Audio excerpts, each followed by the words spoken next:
আল্লাহ রাব্বুল আলামিন কোরআন শরীফের ভিতরে বলেছেন, লাশ-শামসু ইয়ামবাগি লাহা আন তুদরিকাল কামারা ওয়ালাল লাইলু সাবিকুন নাহার ওয়া কুল্লুন ফি ফালাকি ইয়াসবাহুন। প্রবল জ্ঞানী হইবে যাহারা, আপন মনেতে বুঝিবে তাহারা, রাত্রি পারে না আগে যাইবার, দিনের স্থান করি অধিকার। চন্দ্র বাদে না সূর্যের গায়েতে, সূর্য পারে না চন্দ্রকে ধরিতে, যার যে স্থান বহাল রাখিয়া ভ্রমণ করিছে খোদাকে ডরিয়া। একটি নির্ধারিত সময় সীমা পর্যন্ত আপন আপন কক্ষপথে সব দৌড়াদৌড়ি করবে, কারো সাথে অ্যাক্সিডেন্ট হবে না কারো। ওয়াকুল্লুন ফি ফালাকি ইয়াসবাহুন, যা আছে মহাশূন্যে সব ঘুরতেছে। কে বলে? বলেন সবাই, কে বলছে? কোন সূরা? সূরা ইয়াসিন। আবার শুনুন, আল্লাহ পাক ফয়সালা দিচ্ছেন ঘোরে কেডা? শুধু সূর্য ঘোরে না, শুধু চন্দ্র ঘোরে না, আল্লাহ মহাশূন্যে যা রেখেছেন সব ঘুরতেছে, সবই সন্তরণশীল, সব গতিশীল। সুতরাং ফয়সালা তো আল্লাহর কাছ থেকে নিতে হবে। পৃথিবী সৃষ্টি করেছেন, মানব গোষ্ঠী সৃষ্টি করেছেন এবং মানুষের প্রয়োজন মিটিয়েছেন। এই মানুষগুলিকে কে সৃষ্টি করেছে? মানুষ সৃষ্টির ব্যাপারেও দার্শনিকরা মানুষদেরকে বিভ্রান্ত করে। যা কলেজে বিশ্ববিদ্যালয়ে পড়ানো হয়, এই কোরআন শরীফ বিশ্ববিদ্যালয়ে পড়ানো হয়? হ্যাঁ হয়। কয়েকটা আয়াত, কয়েকটা সূরা পরীক্ষা পাস করার জন্য একটু একটু অপশনাল রেখে দেওয়া হয়েছে। বর্তমান যে শিক্ষা কমিশন, শামসুল হক শিক্ষা কমিশন রিপোর্ট মন্ত্রী পরিষদে অনুমোদন করেছে বর্তমান সরকার। এই শিক্ষানীতিতে বলা হয়েছে ক্লাস 1 থেকে নিয়ে ক্লাস 5 পর্যন্ত ধর্মীয় শিক্ষা দিতে দেওয়া হবে না। তাহলে ক্লাস 5 পর্যন্ত যদি ধর্মীয় শিক্ষা না থাকে, তাহলে ক্লাস 6-7-এ ওঠার পর আলিফ জাওরা বাজাবর বা আনাকুম জানাকুম ছেলেরা পড়বে? মেয়েরা পড়বে? আসল উদ্দেশ্য হলো ইসলাম থেকে জাতিকে দূরে সরাবার জন্য ষড়যন্ত্র। এই সরকারের প্রণীত শিক্ষানীতি আমরা মানি না। আপনারা মানেন? যেই মাদ্রাসা মানুষের চরিত্র সৃষ্টি করে, বর্তমান সরকার সেই মাদ্রাসাগুলি একটা একটা করে ধ্বংস করার পরিকল্পনা গ্রহণ করেছে। সুতরাং আসল শিক্ষা হলো কোরআনের কাছে। আসল শিক্ষা কোথায়? কোরআনের কাছে। কোরআন যদি শিখানো হতো, কোরআন যদি শিখানো হতো কলেজে বিশ্ববিদ্যালয়, তাহলে গতকাল চট্টগ্রাম বিশ্ববিদ্যালয় থেকে যেসব ছেলেরা বিশ্ববিদ্যালয় কর্তৃপক্ষ কর্তৃক বরাদ্দকৃত, হাইজ্যাক করা নয়, বরাদ্দকৃত 4খানা বাস দিয়ে কোরআন শুনতে আসতে চেয়েছিল, বর্তমান সরকারের তথাকথিত সোনার ছেলেরা আসতে দিল না। কোরআন যদি তারা পড়তো, তাহলে কোরআন শরীফ শুনতে তারাও আসতো। কপাল পোড়া। জোরে বলেন কি? আরো জোরে বলেন কি? কপাল পোড়া। সব ভালো লাগে, কোরআন ভালো লাগে না।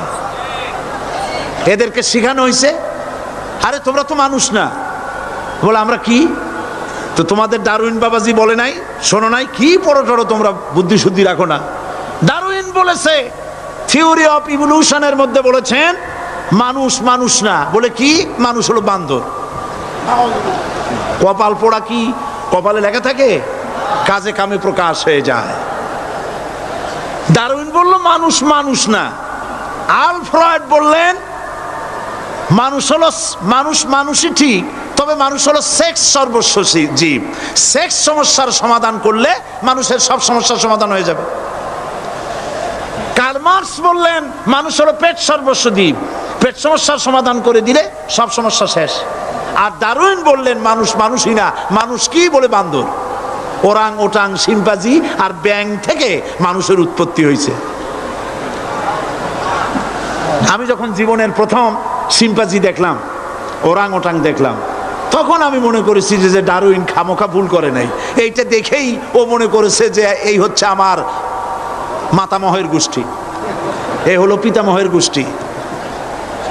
আপনারা একটু মাথা কাটায় চিন্তা করেন, মানুষ যদি বান্দর থেকে হবে, আজও বানর ফরেস্ট এরিয়া আছে কিনা বাংলাদেশে? চিল্লায় বলেন আছে কিনা? তো মানুষ যদি বান্দর থেকেই হবে, আপনারা কি কোনোদিন দেখেছেন যে একটা বান্দরের কোমর পর্যন্ত মানুষের মতো হয়ে সারছে?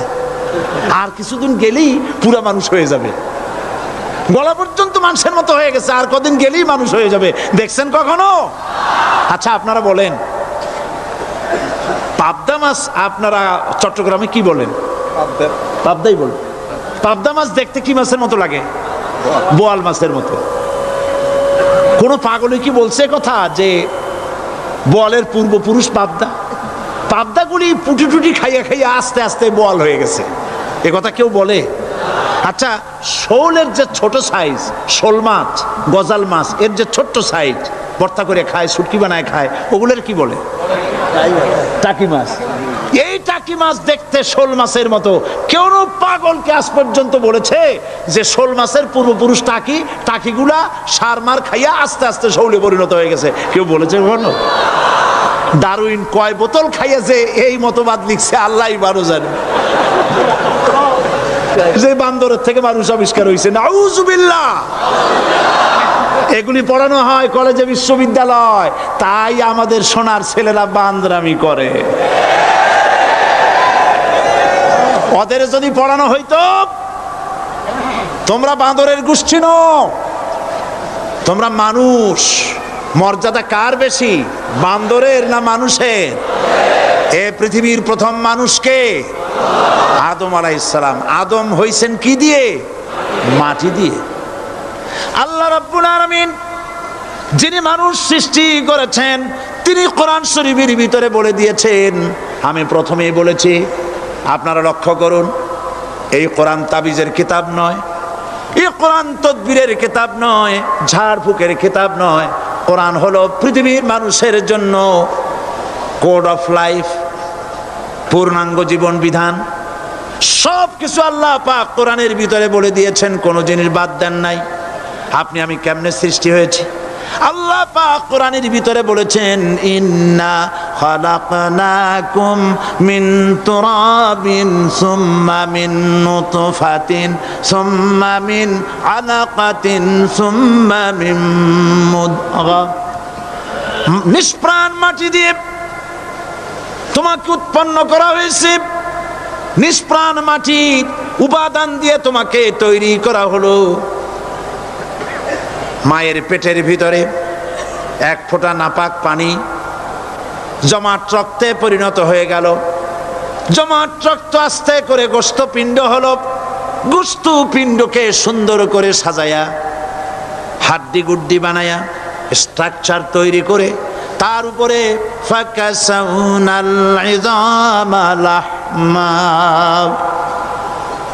চামড়া দিয়ে গোস্ত দিয়া সাজায়া সুন্দর করে বানালাম। আল্লাহর পরিচয় শুনুন, আল্লাহ আমার কেমন আল্লাহ। মায়ের পেটের ভিতরে সন্তান বানায়া এরপরে যখন রূহ দেওয়া হয়েছে, ক্ষুধা লেগেছে, খাবারের প্রয়োজন হয়েছে, আল্লাহ রাব্বুল আলামিন ওই কচি বান্দা মায়ের পেটে বসে কি খাবে, সেজন্য তার মা চিন্তা করে নাই, বাবা চিন্তা করে নাই, সরকার চিন্তা করে নাই। আল্লাহ রাব্বুল আলামিন মায়ের মাসিক অসুখকে বন্ধ করে দিয়ে সন্তানের নাভির সাথে আর মায়ের নাভির সাথে তার লাগায়া, পাইপ লাগায়া মায়ের মাসিক অসুখের রক্তগুলি দিয়ে সন্তানকে বড় বানালেন। মুখ দিয়া এই রক্ত পান করালেন না, মুখটাকে পবিত্র রেখে দিলেন যাতে করে পৃথিবীতে আসার পর ওই মুখ দিয়া আল্লাহ রাব্বুল আলামিনের জিকির করতে পারো।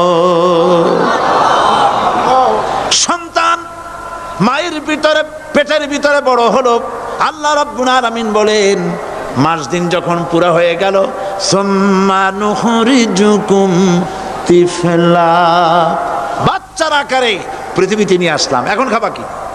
পৃথিবীতে যখন বাচ্চা এলো তখন তার পেটের সাথে যে সংযোগ ছিল মায়ের নাভির সাথে আর সন্তানের নাভির সাথে, সেই সংযোগ তার আর কি থাকলো?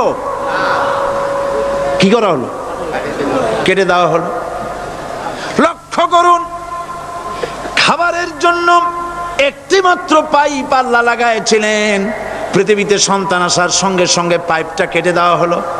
এবার কি খাবে? আল্লাহ রাব্বুল আলামিন মায়ের বুক থেকে সন্তানের জন্য এবার সিঙ্গেল সিগন্যাল, তার জন্য সিঙ্গেল কোন লাইন যেটা ছিল কেটে দিয়া মায়ের বুক থেকে সন্তানের জন্য ডাবল লাইন আল্লাহ চালু করে দিলেন।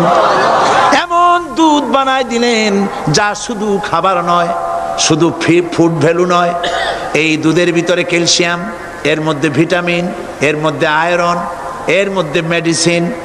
দুনিয়ার এই সন্তান ছিল ফি কারারিম মাকিন, সুরক্ষিত জায়গার ভিতরে ছিল। কোনো পলিউশন সেখানে যেতে পারতো না, রোগের জার্ম সেখানে যেতে পারতো না। দুনিয়ায় এলো দূষিত আবহাওয়ার ভিতরে। এই সন্তানকে এখনই অ্যান্টিবায়োটিক খাওয়ালে পরে অসুবিধা হবে। আল্লাহ রাব্বুল আলামিন মায়ের দুধের ভিতরে ঔষধ দিয়া রোগের প্রতিষেধক বানায়া দিলেন। এ হলো আমার আল্লাহ। এ আমার কে?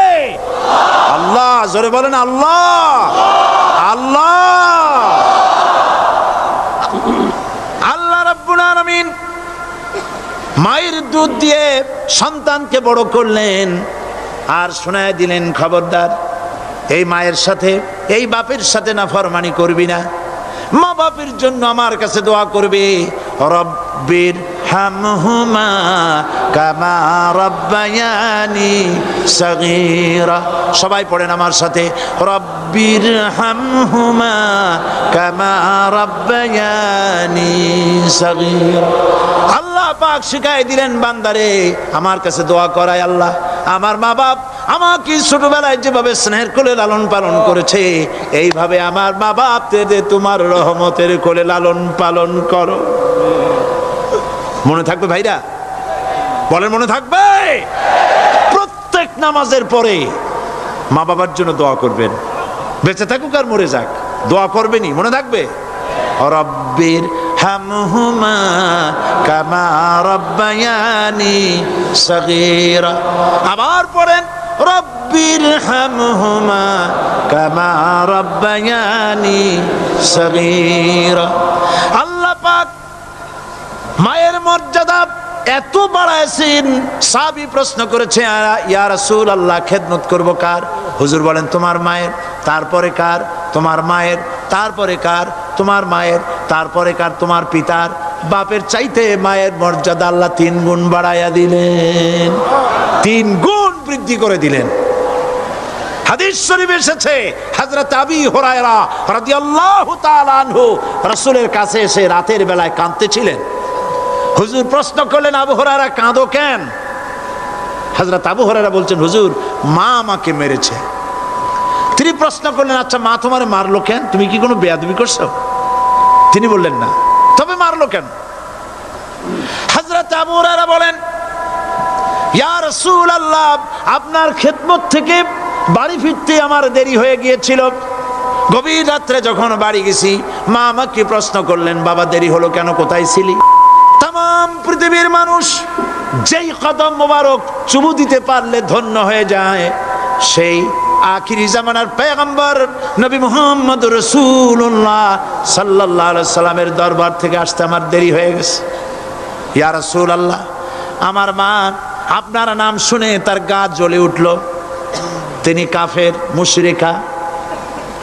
আপনার নাম শুনে অগ্নি শর্মা হয়ে আমাকে ধরে পিটানো আরম্ভ করলেন আর বললেন, আবু হুরায়রা হয় মুহাম্মদ সাল্লাল্লাহু আলাইহি সাল্লামের বাড়ি ছাড়বি, নইলে আমার বাড়ি ছাড়বি, কি করবি বল?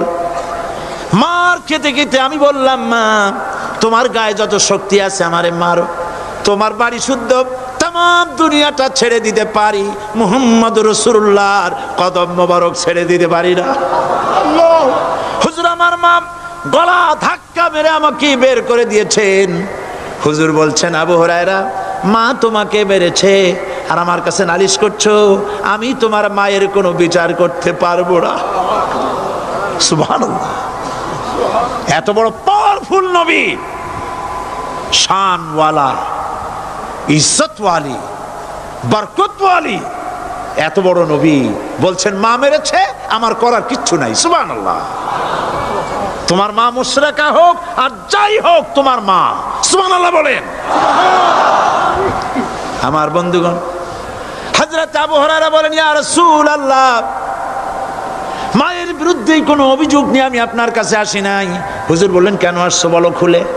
আবু হুরায়রা বলেন, হুজুর আমি জানি আপনি আল্লাহর দরবারে যদি কোনো ব্যাপারে হাত তোলেন আল্লাহ মঞ্জুর করে ফেলেন। আপনি দয়া করে আমার মার জন্য দোয়া করেন, আল্লাহ যেন হেদায়েত দিয়ে দেন। আমার নবীজি দুখানে হাত উত্তোলন করলেন, বললেন, আল্লাহুম্মা ইহদি উম্মা আবি হুরায়রা, আয় আল্লাহ আমি দোয়া করতেছি আবু হুরায়রার মাকে হেদায়েত নসিব করো।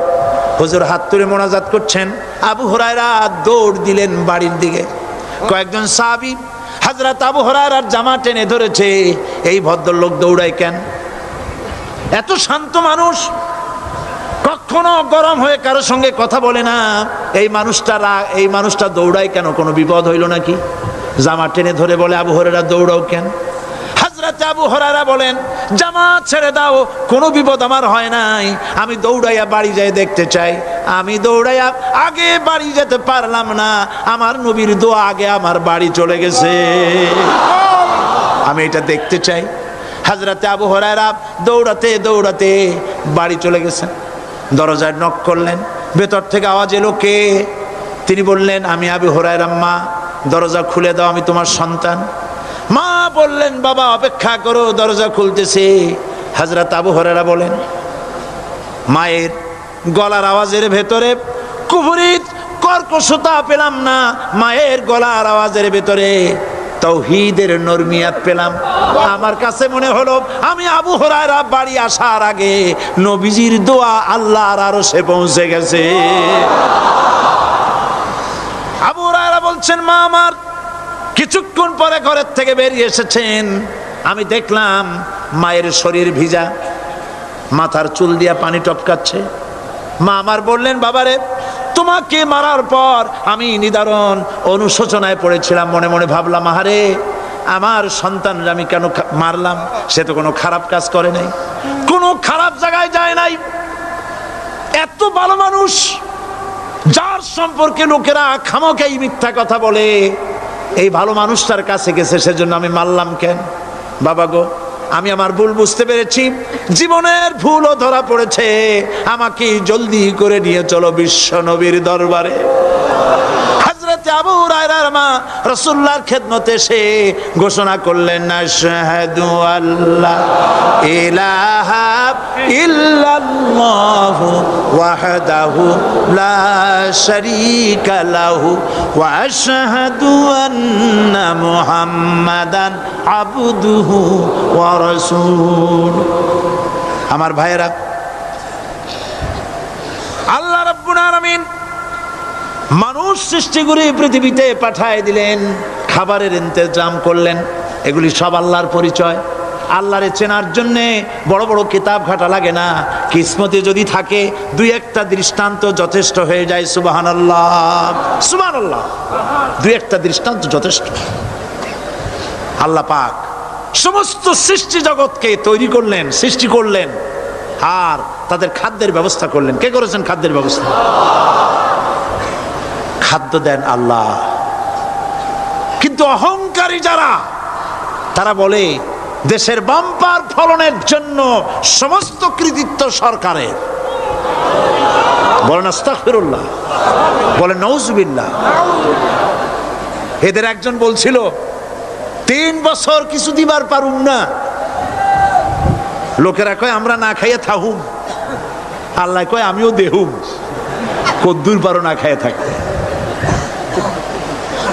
ফসল কে দেন? জোরে বলেন, কে দেন? বাম্পার ফসলের ফলনের দাবি সরকার করতে পারে না, এটা কুফরি, এটা শিরক। জমিনের ফসল কে দেন? আকাশের বৃষ্টি কার? পানি কার? সার কার? সব আল্লাহ পাক। আল্লাহ পাক কোরআন শরীফে বলেছেন, লা ইন শাকারতুম লাযীদান্নাকুম ওয়া লাইন কাফারতুম ইন্না আযাবী লাশাদীদ। আমার নিয়ামতের শুকর যদি আদায় করো বাড়ায় দেব, আর যদি কৃতজ্ঞ হও শুকরিয়া আদায় না করো মস্ত বড় শাস্তি দেব।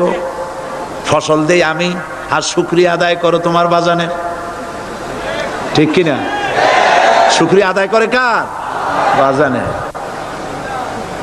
একটা লোকের, একটি মানুষের যেই প্রশংসা এই সরকার করলো, বিগত 4.5 বছর ধরে একটা মানুষের যত জিকির করলো, প্রশংসা করলো, ছবি টানাইলো, যদি এতটা জিকির এতটা স্মরণ আল্লাহ রাব্বুল আলামিনের করত, ওদের জন্য আল্লাহর জান্নাতের দরজা খোলা হয়ে যেত। প্রশংসা করবে কার? চিল্লায় বলুন, আল্লাহ পাকের প্রশংসা করো। খেতে দেওয়ার মালিক তিনি। আল্লাহ পাক বলছেন আল্লাহকে, তার পরিচয় আল্লাহ তুলে ধরেছেন, ওয়ামা মিন দাব্বাতিন ফিল আরদি ইল্লা আলাল্লাহি রিজকুহা। এই পৃথিবীর ভিতরে এমন কোন বিচরণশীল জীব নাই যার রিস্কের দায়িত্ব আমি আল্লাহ গ্রহণ করি নাই। সুবহানাল্লাহ বলবেন না? রিস্কের দায়িত্ব কার হাতে? আচ্ছা দেখুন তো, পৃথিবীর সমস্ত সরকারের কাছে বিভিন্ন মন্ত্রণালয় আছে না? খাদ্য মন্ত্রণালয় বলে কোনো মন্ত্রণালয় আছে কিনা? আছে। খালি কয় খামু আর খামু। খাদ্য মন্ত্রণালয় আছে, থাকার পরেও মানুষ না খাইয়া মরে, ঠিক কিনা? এবার একটু তাকান তো, জ্ঞানের চক্ষু দিয়া তাকান। ফরেস্ট এরিয়া, বাঘ আছে কিনা? নাই। সিংহ আছে কিনা? গন্ডার আছে কিনা? হাতি আছে কিনা? বিশাল বিশাল প্রাণী আছে কিনা? জঙ্গলে ছোট্ট প্রাণী থেকে, পোকা থেকে শুরু করে গন্ডার পর্যন্ত, টুনটুনি পাখি দিয়ে শুরু করে ঈগল পাখি পর্যন্ত, নদীর ভিতরে ছোট্ট চুনু পুঁটি থেকে শুরু করে তিমি মাছ পর্যন্ত। প্রাণী তত্ত্ববিদরা বলেছেন সমুদ্রের ভিতরে এমন এমন বড় বড় তিমি আছে যে একটা তিমির ওজন 5000 টন পর্যন্ত হয়ে যায়। 5000 টন তিমিটার ওজন। এর যখন বাচ্চা হয় তখন বাচ্চার দৈনিক দুধ লাগে 50 থেকে 60 মণ পর্যন্ত। কে ব্যবস্থা করে? রুহান মান ফেরেশতা। তো ওর মা যেমন বাচ্চা তো সেরকম হবে, ঠিক কিনা? কে দেয় খাবার? এবার দেখেন তো, আপনার দেশের এই জঙ্গলে কত হাতি আছে। হাতিরা মিছিল করে আসছে যে আল্লাহ আমাদের এখন আর খাইতে যেতে দিতে পারে না, বাংলাদেশের গভর্নমেন্ট কিছু দাও। আসছে না, খাইয়া ক্ষুধার জ্বালায় হাতি মরেছে, বাঘ মরেছে, সিংহ মরেছে। এর কোনো দৃষ্টান্ত আছে? ক্ষুধার জ্বালায় আকাশের উড়ন্ত পাখিরা ছটফট করে মারা গেছে, দৃষ্টান্ত আছে? নদীর মাছেরা ক্ষুধার জ্বালায় ভেসে উঠেছে, না খাইয়া মরে গেছে, দৃষ্টান্ত আছে?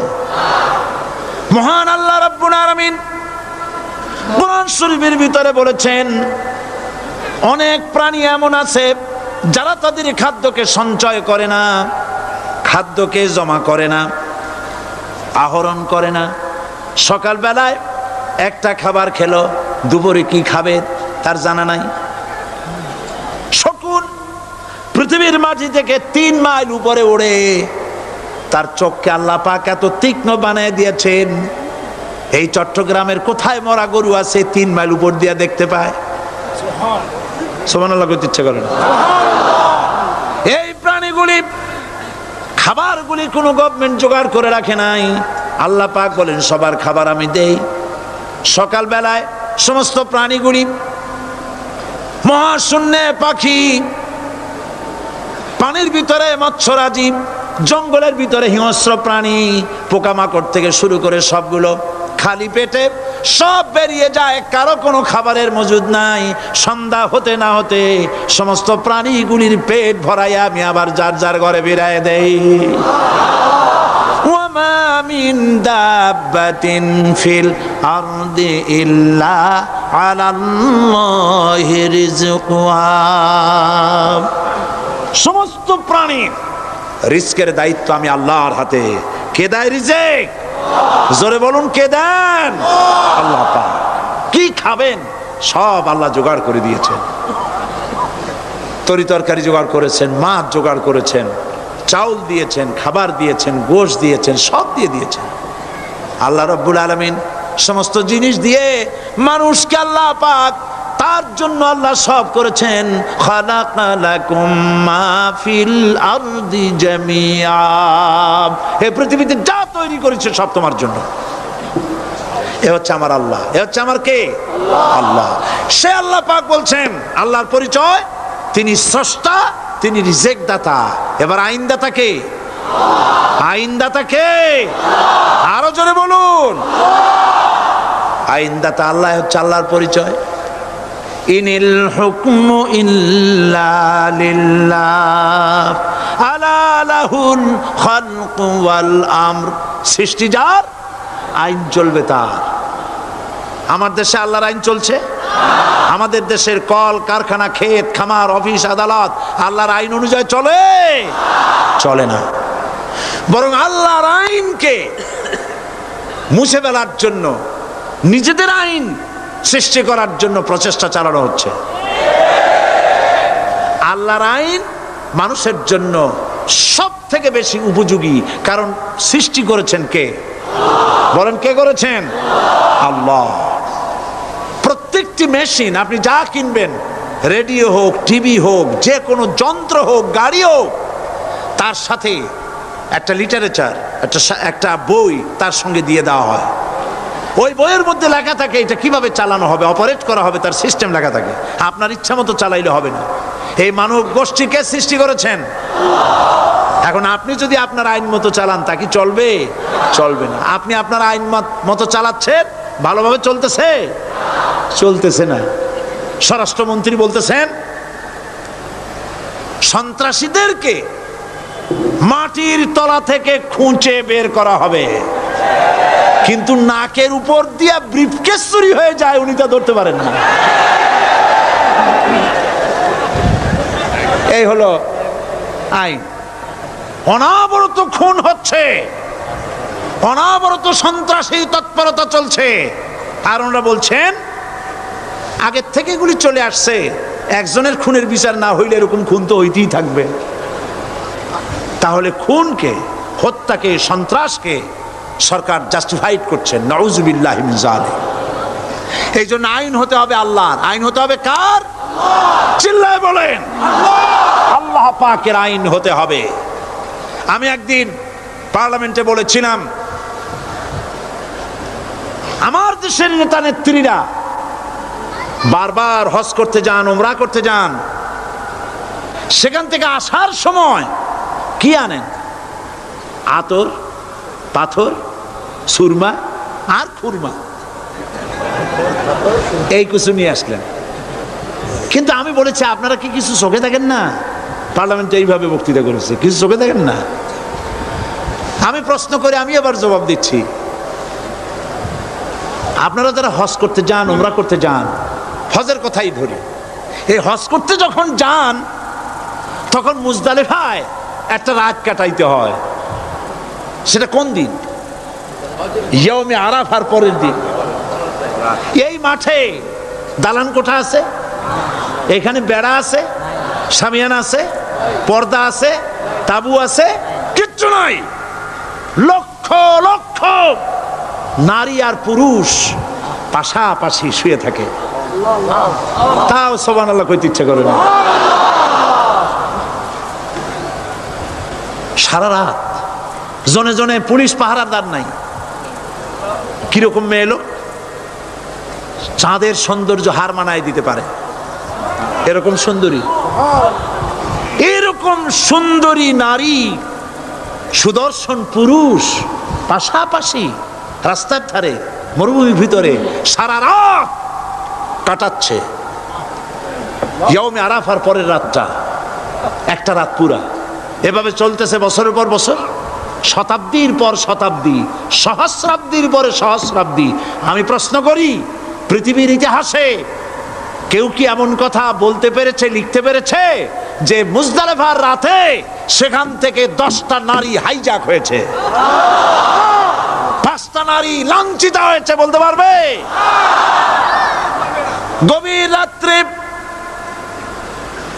পুরুষ সঙ্গী ছাড়া সুন্দরী রমণী, যুবতী রমণী একাকিনী নিজের ঘর ছেড়ে আল্লাহর ঘরে তাওয়াফ করতে আসে।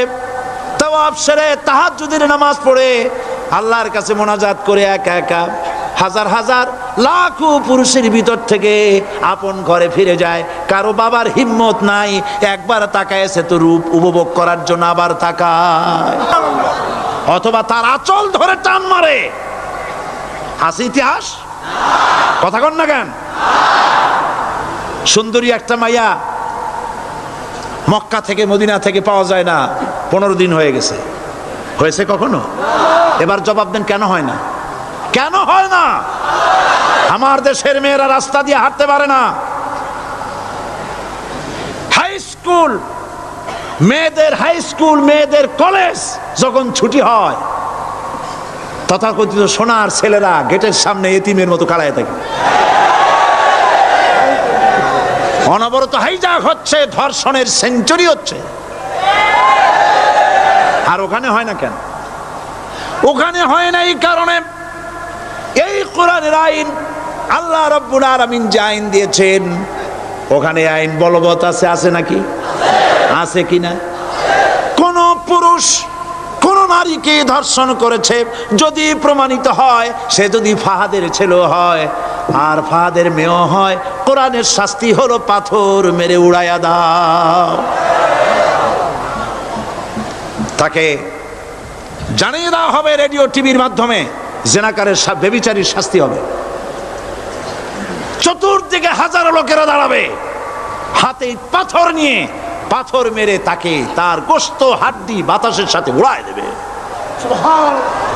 একজন মানুষ আর একজন মানুষকে খুন করলো, এই আসামি ধরা পড়ে গেল, কোরআনের শাস্তি হলো যখন ধরা পড়বে প্রমাণিত হবে যেমন ভাবে হত্যা করেছে ওরেও হত্যা করো।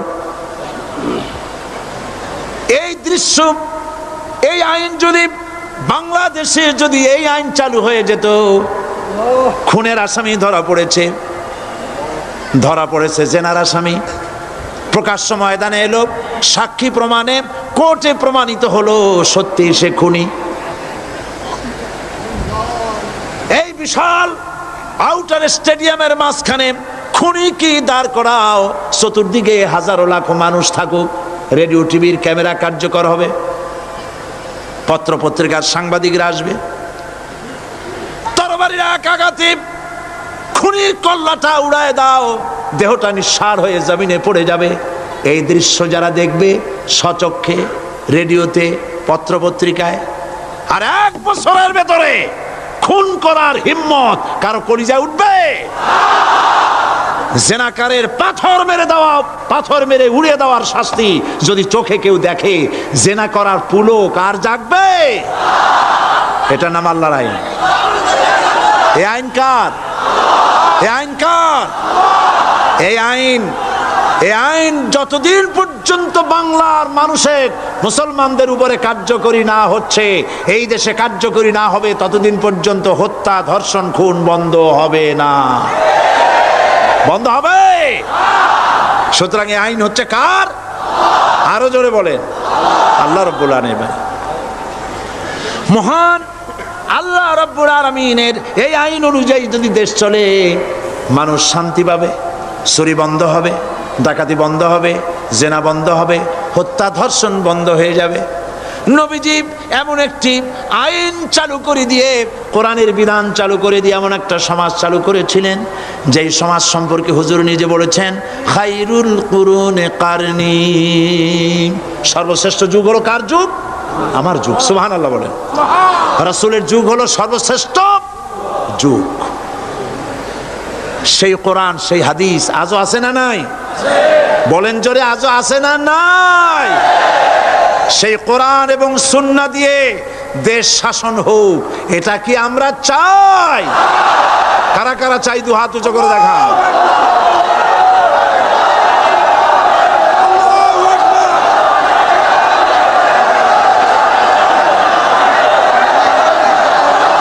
আরে ভাই আপনারা দাঁড়ায় গেলেন কেন?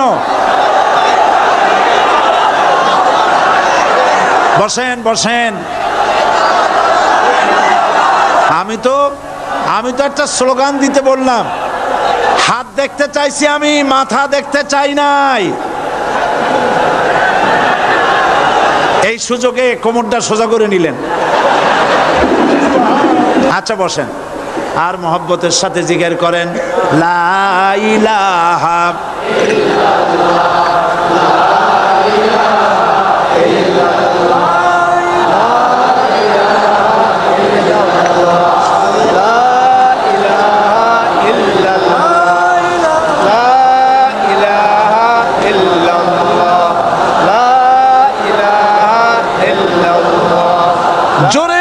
সবাই জিকির করেন লা ইলাহা ইল্লাল্লাহ লা ইলাহা লা ইলাহা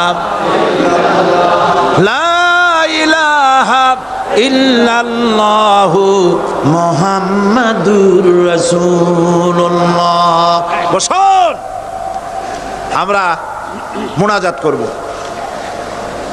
আল্লাহ রাব্বুল আলামিন আয়াতুল কুরসির ভিতরে আল্লাহর সার্বভৌমত্বের কথা বলেছেন। আল্লাহু লা ইলাহা ইল্লা হুয়াল হাইয়ুল কাইয়্যুম। পড়েন আমার সাথে সবাই, আল্লাহু লা ইলাহা ইল্লা হুয়াল হাইয়ুল কাইয়্যুম। আল্লাহ হচ্ছেন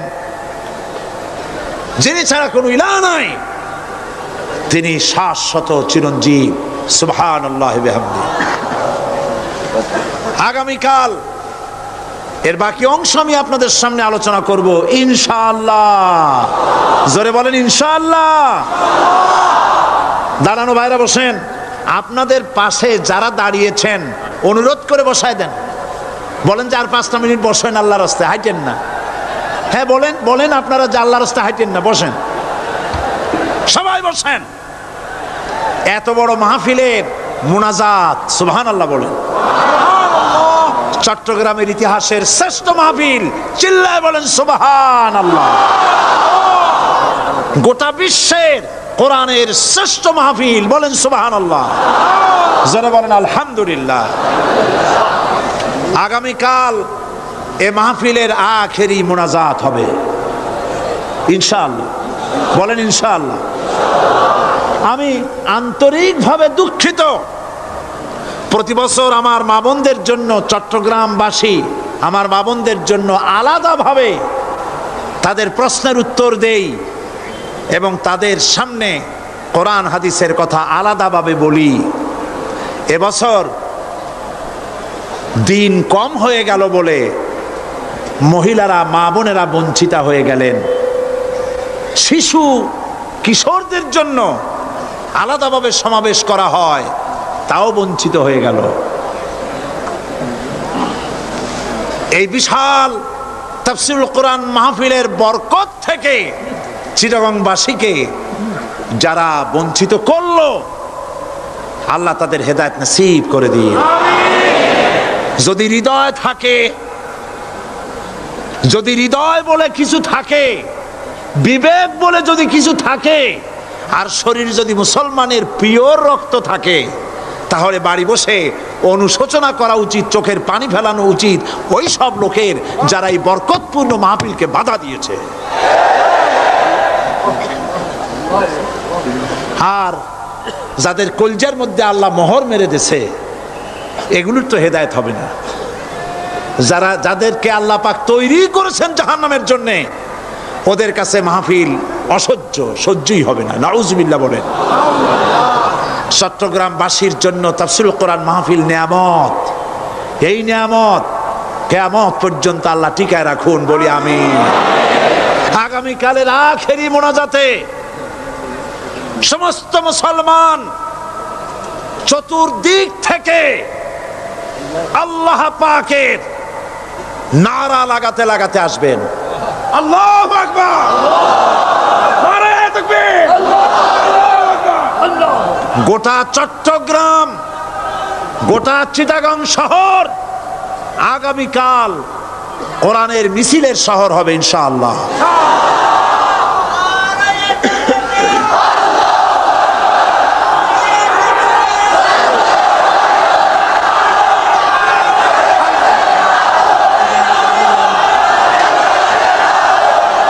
সকল ধন এবং সম্পদের মূল মালিক হচ্ছেন আল্লাহ পাক।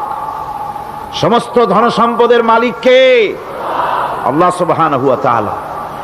কোরআনে কারীম বলছে, লিল্লাহি মা ফিস সামাওয়াতি ওয়া মা ফিল আরদ। আকাশ এবং জমিনের ভিতরে যা কিছু আছে সব কিছুর মালিকানা কার? জোরে বলেন কার? আল্লাহ রাব্বুল আলামিন হচ্ছেন এর একচ্ছত্র মালিক। সুতরাং বান্দাদের কাছে কিছুদিনের জন্য এগুলিকে আমানত রাখা হয়েছে। আমাদের ঘর আছে, বাড়ি আছে, ব্যবসা আছে, বাণিজ্য আছে, জায়গা আছে, জমিন আছে, গরু আছে, বাছুর আছে, এই সবগুলি কিছুদিনের জন্য আমাদের কাছে কি রাখা হয়েছে? আমানত। আমানতের মাল আপনি আপনার ইচ্ছা মতো খরচ করতে পারবেন না। আমানতের মাল কি ইচ্ছা মতো খরচ করা যায়? যায় না। আমানতের মালকে খরচ করতে হলে মূল মালিকের ইচ্ছা অনুযায়ী খরচ করতে হবে।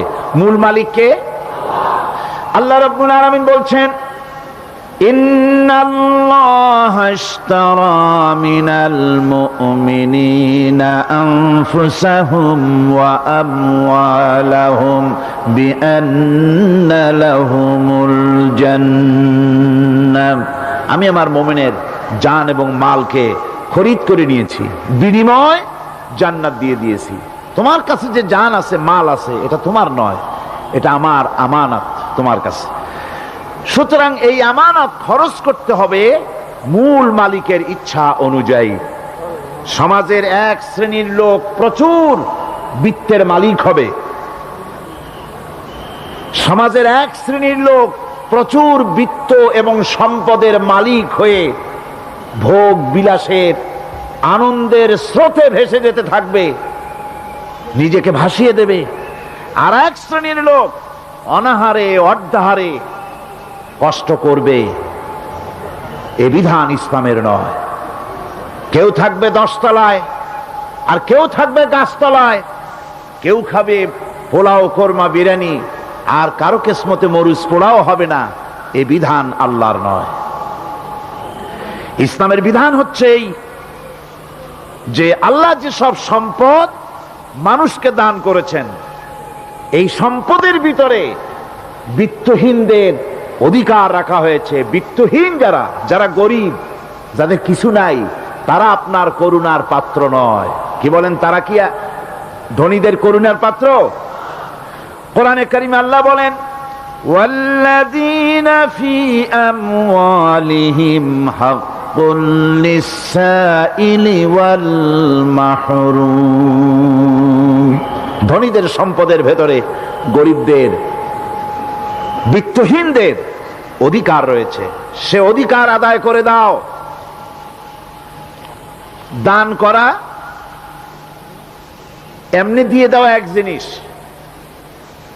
গরিবদেরকে, বিত্তহীনদেরকে ইসলাম করুণার পাত্র বানায় নাই, বলেছে অধিকার। অধিকারটা বড় মজবুত কথা, এ কথার লোড আছে, ওয়েট আছে। আপনার আমার সম্পদের, অর্থাৎ যাদের বিত্ত আছে, বিত্ত সম্পদওয়ালা সম্পদশালী লোকেদের সম্পদের ভেতরে গরিবদের অধিকার রয়ে গেছে। সে অধিকার আদায় করতে হবে। ইসলাম সকল মানুষের দারিদ্র দূর করে বেঁচে থাকার মৌলিক অধিকার প্রতিষ্ঠিত করেছে। রাসূল করিম সাল্লাল্লাহু আলাইহি ওয়াসাল্লাম বলেছেন, লাইসা লি ইবনি আদম হাক্কুন সিওয়া হাযিহিল খিসাল, বাইতুন ইয়াসকুনুহু ওয়া সাওবুন ইউয়ারি আওরাতাহু ওয়া জালফাল খুবজি ওয়াল মা। আখরাজাহু তিরমিজি। তিরমিজি শরীফের হাদিসের ভেতরে এসেছে, রাসূল করিম সাল্লাল্লাহু আলাইহি ওয়াসাল্লাম বলেছেন, প্রত্যেকটি বনি আদমের তার বাস করার জন্য একটা গৃহ, এবং লজ্জা ঢাকার জন্য, শীত নিবারণের জন্য তার বস্ত্র, আর ক্ষুধা মিটাবার জন্য তার পানি আর রুটি ইত্যাদির ব্যবস্থা করতে হবে।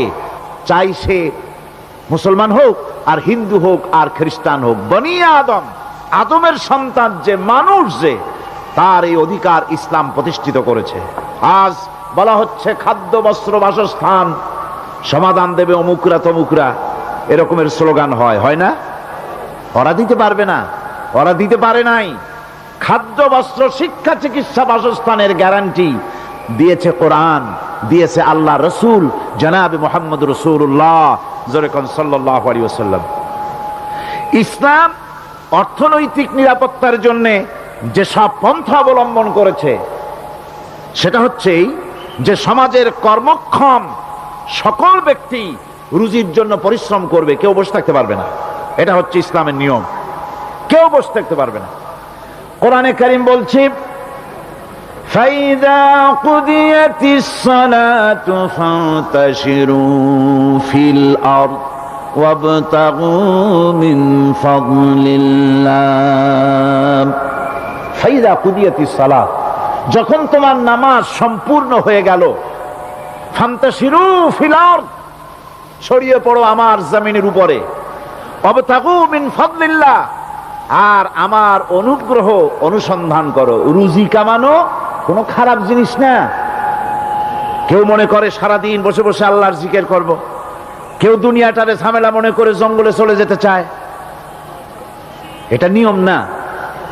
আপনি বসে থাকতে পারবেন না, আপনাকে কাজ করতে হবে। রুজি কামাই করাটাকে কোরআনে কারিমে এতটা সম্মান দিয়েছে যেটাকে ফদলুল্লাহ বলা হয়েছে। ফদলুল্লাহ এটা আল্লাহর অনুগ্রহ, সুবহানাল্লাহ বলেন। এটাকে ফদলুল্লাহ বলা হয়েছে, এটা জিনাতুল্লাহ বলা হয়েছে। আপনি যে কাপড় চোপড় ব্যবহার করেন, এই কাপড় চোপড়ের ব্যাপারে আল্লাহ পাক প্রশংসা করেছেন, কাপড় চোপড় সুন্দর পরতে বলেছেন। তারপরে রুজি রোজগার হালাল করতে বলা হয়েছে, এবং রুজি কামাবার ব্যাপারে হালাল ভাবে রুজি কামাবার জন্য ইন্সপিরেশন দেওয়া হয়েছে কোরআন এবং হাদিসে। রাসূল করিম সাল্লাল্লাহু আলাইহি ওয়াসাল্লাম বলেছেন আল কাসিবু হাবিবুল্লাহ, সহস্তে যে উপার্জন করে সে আল্লাহর বন্ধু। যে ব্যক্তি ঠেলা গাড়ি চালায়, কুলি মজুর রিক্সা চালায়, নিন্দা নাই, তাকে নিন্দা করা যাবে না। রিক্সাওয়ালাও একটা গুরুত্বপূর্ণ দায়িত্ব পালন করছে। কুমার, কামার, তাঁতি, জেলে, ধোপা, নাপিত সবাই কাজ করছে। প্রত্যেক কাজের সম্মান ইসলাম দেয়, সুবহানাল্লাহ কোন।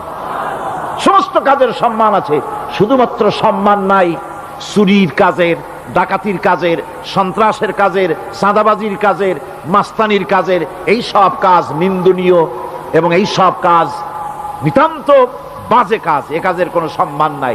সম্মান হচ্ছে নিজের হাতে কামাই করে সারা দিনে এক মুঠো খাবারও যদি খান, আপনার খাবারের চাইতে হালাল খাবার কারো হতে পারে না। আল্লাহর বন্ধু সোজা কথা না। আল কাসিবু হাবিবুল্লাহ, সহস্ত উপার্জনের এত বরকত। সেজন্য অর্থনৈতিক নিরাপত্তার জন্য সমাজের প্রত্যেকটি কর্মক্ষম লোককে কাজ করতে হবে। কি করতে হবে? নামাজ পড়া হয়ে গেছে, এখন আর বসে থাকা চলবে না, নেমে পড়ুন কাজের জন্য, আল্লাহর অনুগ্রহ অনুসন্ধান করুন। এরপরে আল্লাহ পাক বলছেন আমার অনুগ্রহ রুজি কামাও, আর রুজি কামাবার সময় ওযকুরুল্লাহ যিকরান কাসীরা লাআল্লাকুম তুফলিহুন। আর জিকির করবা আমার বেশি, আমার জিকির করবা। বলা হচ্ছে রুজি অনুসন্ধান করো, আর বলা হচ্ছে আমার জিকির করো। তো জিকির আর রুজি সন্ধানের ভিতরে সামঞ্জস্য কি? সামঞ্জস্যটা হচ্ছে এই যে আপনি যখন উযকুরুল্লাহ কাসীরান, আপনাকে বেশি করে জিকির করতে হবে। জিকির মানে কি? স্মরণ করা। জিকির মানে কি? স্মরণ করা। আল্লাহকে স্মরণ করেন। রুজি যখন কামাতে যাবেন স্মরণ করবেন কারে? চিল্লায় কোন কারে? আপনি রুজি কামাবার জন্য চাকরি করতেছেন, অফিসে বসে যদি আল্লাহ রাব্বুল আলামিন আপনার স্মরণে থাকে, তাহলে ঘুষ খাওয়া আপনার জন্য সম্ভব হবে না। কথা ঠিক কিনা? আল্লাহ পাক বলছেন রুজি কামাবার জন্য তুমি যে পরিশ্রম করবে, ওই পরিশ্রমের সময় বেশি বেশি জিকির করো, আমারে স্মরণ রাখো। অফিসে বসে যখন তুমি কাজ করবে, আমি যদি স্মরণে থাকি, তাহলে তুমি ঘুষ খাইতে পারবে না। তুমি জমিন চাষ করবে, জমিন চাষ করার সময় আমি যদি তোমার স্মরণে থাকি, জমিনের আইল ঠেলা তোমার পক্ষে সম্ভব হবে না। যত রকমের রুজি রোজগারের পথ আছে, আমাকে স্মরণ করো, খারাপ পথ থেকে বাঁচো, হালাল ভাবে রুজি কামাও। হালাল রুজির ভিতরে আল্লাহ রব্বুল আলামিন বরকত দিয়ে দিবেন। আর কাজ করার জন্য বলা হয়েছে। রাসূল করিম সাল্লাল্লাহু আলাইহি ওয়াসাল্লাম বলেছেন, ইজা সাল্লাইতুমুল ফাজরা ফালা তানুমু আন তালবি আরযাকিকুম। ফজরের নামাজ পড়া হয়ে গেছে, ঘুমায়ও না। আমাদের একটা আম অভ্যাস হয়ে গেছে ফজরের নামাজ পড়ে ঘুমানো। হাদিস শরীফে বলা হচ্ছে, ফজরের নামাজ পড়া হয়ে গেছে, ঘুমায়ও না। রুজি তালাশ করো, রিজিক তালাশ করো, নিজের সাহায্য করো, অন্যকে সাহায্য করো, নিজের সংসারের জন্য কাজ করো, অন্যের জন্যও করো। হালাল ভাবে রুজি কামাই করে বউকে একটা ব্লাউজ কিনে দিয়েছেন, একটা শাড়ি কিনে দিয়েছেন, বাচ্চাকে ক্লাসের বই কিনে দিয়েছেন, বাজার থেকে মাছ তরিতরকারি কিনে। অক্ষম ব্যক্তিদেরকে সহযোগিতা করবে, যারা নাকি উপার্জন করতে পারে না, ওই জাতীয় লোকদেরকে তারা সহযোগিতা করবে। ওয়াকফুলু গানিয়ুহুম ফাকিরাহুম, সেই সমাজের যারা নাকি সামর্থ্যবান তারা রোজগার করবে এবং গরিবদেরকে সহযোগিতা করবে। আল্লাহর নবী বলেছেন, সে ব্যক্তি মুমিন নয়, সে ব্যক্তি মুমিন নয়, সেই ব্যক্তি মুমিন নয়। সাহাবায়ে কিরাম হতচকিত হয়ে উঠলেন, প্রশ্ন করলেন, নবীজি কোন ব্যক্তি মুমিন নয়? আল্লাহর নবী বলেন, যেই ব্যক্তি পেট পুরে আরাম করে ঘুমায় গেল এ কথা জানার পর, যে তার প্রতিবেশী না খেয়ে শুয়ে আছে, ক্ষুধার যন্ত্রণায় কাতরাচ্ছে, এ কথা জানার পরে যেই মুসলমান ব্যক্তি আরাম করে পেট ভরে খেয়ে ঘুমায়, সে কখনো মুমিনের দাবি করতে পারে না, মুমিন হতে পারে না। কত বড় কথা!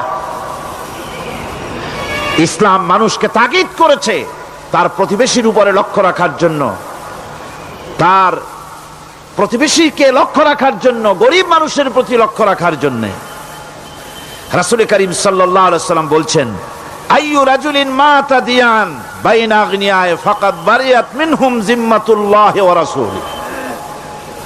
আল্লাহর নবী বলেন, কোন ধনী ব্যক্তিদের মাঝে কোন গরিব প্রতিবেশী যদি না খেয়ে মারা যায়, তাহলে ওই এলাকার বিত্তশালী লোকদের সাথে আল্লাহর সমস্ত সম্পর্ক, রসুলের সব সম্পর্ক ছিন্ন হয়ে যায়। কে বলতে পেরেছে এত বড় কথা? মানুষের অর্থনৈতিক নিরাপত্তার জন্য কত বড় কথা বলেছে ইসলাম, বলেছে বিশ্বনবী জনাবে মুহাম্মদ রাসূলুল্লাহ সাল্লাল্লাহু আলাইহি ওয়াসাল্লাম। আল্লাহ রাব্বুল আলামিন বলেন, ধনীদের হাতে যেন সম্পদগুলি পুঞ্জীভূত হয়ে না যায়, কাইলা ইয়াকুনা দুলাতাম বাইনাল আগনিয়াই মিনকুম। তোমাদের ধনীদের হাতে যেন সম্পদগুলি, সমাজের সম্পদগুলি যেন পুঞ্জীভূত না হয়, সেগুলি বরং ছড়িয়ে আস্তে করে যেন সমস্ত গরিব যেন সাধারণের কাছে যেতে পারে, সে ব্যবস্থা করতে হবে। যাকাত প্রদানের মাধ্যমে ধনীদের কাছ থেকে নিয়ে গরিবদেরকে দিয়ে দিতে হবে। আর বুখারী শরীফের সারা ফাথুল বারীতে হাফেজ ইবনে হাজার আসকালানী রাহিমাহুল্লাহ তিনি বলেছেন, যাকাত যদি ধনীরা না দেয়, যদি কেউ দিতে বাধা দেয়, ফামানিমতানা উখিযাত বিহি কাহরাম, যদি যাকাত না দেয় জবরদস্তি করে যাকাত আদায় করে নিবে গভর্নমেন্ট। যাকাত দিতেই হবে। মুনকিরিনে যাকাত, যারা যাকাত দিতে অস্বীকার করেছিল, হযরতে সিদ্দিক আকবর, হযরতে আবু বকর সিদ্দিক রাদিয়াল্লাহু তাআলা আনহু, তিনি তাদের সম্পর্কে বলেছিলেন, ওয়াল্লাহি লাউ কাতিলান্না মান ফাররাকা বাইনাস সালাতি ওয়াজ যাকাত, অবশ্যই আমি ওই সম্প্রদায়ের লোকের বিরুদ্ধে যুদ্ধ ঘোষণা করব যারা নামাজ আর যাকাতের মধ্যে পার্থক্য সূচিত করবে। যারা নামাজ তো পড়বে কিন্তু যাকাত দিবে না সরকারের কাছে, যাকাত আদায় করবে না, তাদের বিরুদ্ধে যুদ্ধ ঘোষণা করব। ইসলামী সরকার যদি প্রতিষ্ঠিত হয়, তাহলে এই যাকাত আদায় করা হবে। যাকাত কেউ নিয়ে বসে থাকতে পারবে না, যাকাত আদায় করা হবে। আমাদের দেশে নিয়ম মাফিক যদি যাকাত আদায় করা হতো, এই দেশ যদি ইসলামী গভর্নমেন্ট হতো, আল্লাহ যেন দয়া করে দেন, কন্যা আমিন। আল্লাহ পাক যদি দয়া করে দেশটার ইসলামী রাষ্ট্র বানায় দেন, তাহলে যাকাত তো আদায় করে নেওয়া হবে, যাকাত দিতে আপনি বাধ্য, গরিব মানুষ থাকবে না। এখনো বাংলাদেশে নিয়ম মাফিক যদি যাকাত আদায় করা হয়, নিয়ম মাফিক মানে সোনার যাকাত, রূপার যাকাত, নগদ ক্যাশের যাকাত, ফসলের ওষুধ সঠিকভাবে যদি আদায় করা হয়, তো একেবারে কম করে হলেও 1000 কোটি টাকা যাকাতের টাকা কালেকশন হতে পারে। এটা কি কম কথা? 1000 কোটি টাকা, এই টাকা আদায় করা হচ্ছে না। এই টাকা আদায় না করার কারণে যে শূন্যতার সৃষ্টি হচ্ছে, এই ভ্যাকুয়ামকে পূর্ণ করার জন্য এগিয়ে এসেছে 7 সমুদ্র 13 নদীর উপর থেকে এনজিওরা। এনজিওরা এসে আমাদের দেশে, সব এনজিও খারাপ আমি তা বলি না, বহু এনজিও আছে যারা এদেশের উন্নয়নের, আর্থসামাজিক উন্নয়নের জন্য তারা প্রচেষ্টা করছে, রাস্তাঘাট, স্কুল কলেজ, চিকিৎসা ইত্যাদির দিকে কাজ করছে। যতগুলি এনজিও আমাদের দেশে আছে, তার ভিতরে 52টা এনজিও গোনা বাছা যারা ইসলামের প্রকাশ্য দুশমন, আর এর শীর্ষস্থানে আছে ব্রাক। এই এনজিও গুলি তারা আমাদের দেশে এসে সুদি কারবার শুরু করেছে, পরিপূর্ণভাবে সুদের কারবার। ব্যাংকের থেকে যদি আপনি লোন নেন, তাহলে 15 or 17% ইন্টারেস্ট দিতে হবে, আর ওদের কাছ থেকে যে সুদ, যে টাকা নেওয়া হয়, সেই টাকায় গ্রামীণ ব্যাংক থেকে শুরু করে ব্রাক বলেন, কারিতাস বলেন, অক্সফাম বলেন, অ্যাডাপ বলেন, যেগুলি আছে, এগুলি সুদ নেয় 30 থেকে 34% পর্যন্ত। গোটা জাতিকে গ্রাম পর্যায়ে তারা সুদের নিবিড় চাষ করতেছে, ঘরে ঘরে সুদ পৌঁছে দিয়েছে, মুসলমান নারীদেরকে বেহুরমতি করেছে, ইসলামের ঐতিহ্য ধ্বংস করতেছে, নারীদেরকে বিপর্দা করতেছে, আমার দেশের ফ্যামিলি স্ট্রাকচারকে এনজিওরা ধ্বংস করে দিচ্ছে।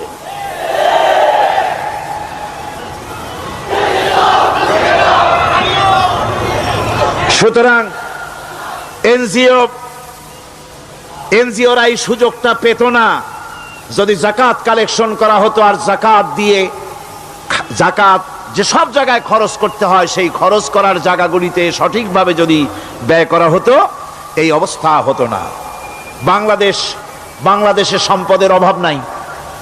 যারা বলে বাংলাদেশ গরিব, আমি তাদের সাথে একমত নই। আক্ষরিক অর্থে বাংলাদেশ গরিব নয়, বাংলাদেশে সম্পদ আছে। বাংলাদেশে যে জিনিসটার অভাব, সেটা হচ্ছে ইনসাফ ভিত্তিক বন্টনের অভাব। এখানে কেউ তো 1000 বিঘা জমির মালিক, বিঘা বোঝেন না কি কন আপনারা? কানি। কেউ তো 1000 কানির মালিক, আর কারো তো রান্নাঘর উঠাবার জায়গা নাই। কথাটাই ঠিক কিনা? কেউ তো শত শত কোটি টাকা, কত কোটি টাকা যে আছে তা হিসাব করে মাসখানেক লাগবে, গুনিয়া খুলেইতে পারবে না। আর কারো তো একটা ট্যাবলেট কেনার পয়সা নাই। সুতরাং আমার দেশে যেভাবে গরিব বলা হয়, আক্ষরিক অর্থে ওইভাবে আমার দেশ গরিব নয়। আমাদের দেশে সম্পদ আছে, বহুত জমি অনাবাদি ফেলে রাখা হয়েছে। রাসূল করিম সাল্লাল্লাহু আলাইহি ওয়াসাল্লাম বলেছেন, সেই ব্যক্তির জমিন রাখার অধিকার নাই যে ব্যক্তি তা চাষের আওতায় না আনে। আছে না বহুত জমি পড়িয়া? আবাদযোগ্য জমি আমাদের দেশে আছে যা, তার 2,40,00,000 একর।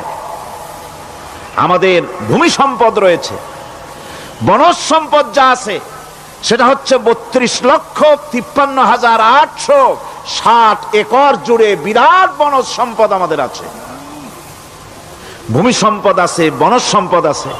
আমাদের রয়েছে পানি সম্পদ, প্রায় 250 নদী, 3000 600 বর্গ মাইল জুড়ে নদীগুলো প্রবাহিত আছে, আমাদের পানি সম্পদ আছে, আমাদের গ্যাস সম্পদ আছে, যে গ্যাস অন্তত 100 বছর চলতে পারে। প্রত্যেক বাড়িতে বাড়িতে গ্যাসের সংযোগ দিলেও 100 বছরে ফুরাবে না। আলহামদুলিল্লাহ কইতে ইচ্ছা করে না? জোরে কোন আলহামদুলিল্লাহ। আমাদের গ্যাস সম্পদ রয়েছে, আমাদের মৎস্য সম্পদ আছে, পশু সম্পদ আছে, কৃষি সম্পদ আছে, আরো রয়েছে বিপুল জনশক্তি। জনশক্তিকে আজ সবচাইতে বার্ডেন মনে করা হয়। জনশক্তিকে বলা হয় বাংলাদেশের সবচাইতে বড় সমস্যা, জনশক্তি সমস্যা। এটা হচ্ছে যে সরকার আসে তারই ভূতে পায়, যে যায় লঙ্কা সে আর মানুষ হালে ফেরে না, মানুষগুলি তার জন্য জ্বালা। অথচ এই মানব শক্তি হচ্ছে শ্রেষ্ঠ শক্তি।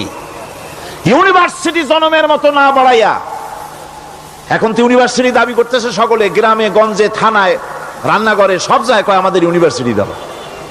আর ইউনিভার্সিটির ফজিলত কি তা তো আমরা দেখতেইছি। এর থেকে বেশি করে পলিটেকনিক ইনস্টিটিউট, ভোকেশনাল ইনস্টিটিউট ইত্যাদি যদি বানানো হতো, ভিক্ষার হাতকে কর্মীর হাতে যদি পরিণত করা যেত, মানুষগুলিকে যদি কর্মক্ষম করা যেত, তাদেরকে যদি মডার্ন টেকনোলজি যদি শিক্ষা দেওয়া যেত, তাহলে এই মানব শক্তি রপ্তানি করে বা পৃথিবীর বিভিন্ন দেশ থেকে মূল্যবান বৈদেশিক মুদ্রা অর্জন করা যায়। সেটা না করে মানুষ হইছে জ্বালা, জনমের মতো এদেরকে মারো। এটা হচ্ছে ট্রেনের থার্ড ক্লাস প্যাসেঞ্জার্স মেন্টালিটি। সেটা কিরকম? সেটা হচ্ছে ট্রেনে যখন মানুষ চলে তৃতীয় শ্রেণীতে, একবার উঠে বসলে সে অন্যের জন্য জায়গা ছাড়ে না। জায়গা খালি আছে, আরেকজন আসে বললে ভাই আমার একটু বসতে দাও, কয় না ভাই এখানে লোক আছে। আসলে কিন্তু লোক নাই। আপনি যদি বলেন যে সেই লোক আসলে আমি জায়গা ছেড়ে দেবো, ততক্ষণ তো বসি। আপনি বসলেন, এরপরে আপনি তো বুঝছেন যে লোকটা ফাঁকি দিছে, ওই চিন্তা আপনার মধ্যেও ঢুকবে, আর একজন আসবে বসার জায়গা আছে, আপনি বলবেন না এখানে জায়গা নাই। ট্রেনের থার্ড ক্লাস প্যাসেঞ্জারদের যে মন মানসিকতা, বর্তমান মুসলিম দেশগুলির সরকার প্রধানেরা ঠিক ট্রেনের থার্ড ক্লাস প্যাসেঞ্জারদের চাইতেও থার্ড ক্লাস। মানব শক্তিকে কাজে লাগাবার চিন্তা না করে উল্টা চিন্তা তারা করছেন। এত সম্পদ থাকা সত্ত্বেও বাংলাদেশ আজ যে অভাব সৃষ্টি হয়েছে তা কৃত্রিম, এবং তা সৃষ্টি হয়েছে এটা এর একমাত্র দায়ী এর জন্য রাজনৈতিক ষড়যন্ত্র। রাজনৈতিক ষড়যন্ত্রের কারণেই এই অভাব সৃষ্টি হয়েছে। গোড়া থেকেই আমাদের দেশটি ষড়যন্ত্রের শিকার। প্রথমে ব্রিটিশ বেনিয়ারা 200 বছর পর্যন্ত গোলামির জিনজির পরিয়ে দিয়েছে। 200 বছর গোলামির পর দ্বিজাতি তত্ত্ব এবং মুসলিম সংখ্যাগরিষ্ঠতার ভিত্তিতে 47-এর আজাদি, তারপর পশ্চিমাদের শোষণ বঞ্চনা থেকে মুক্তি লাভের জন্য 71-এর আজাদি,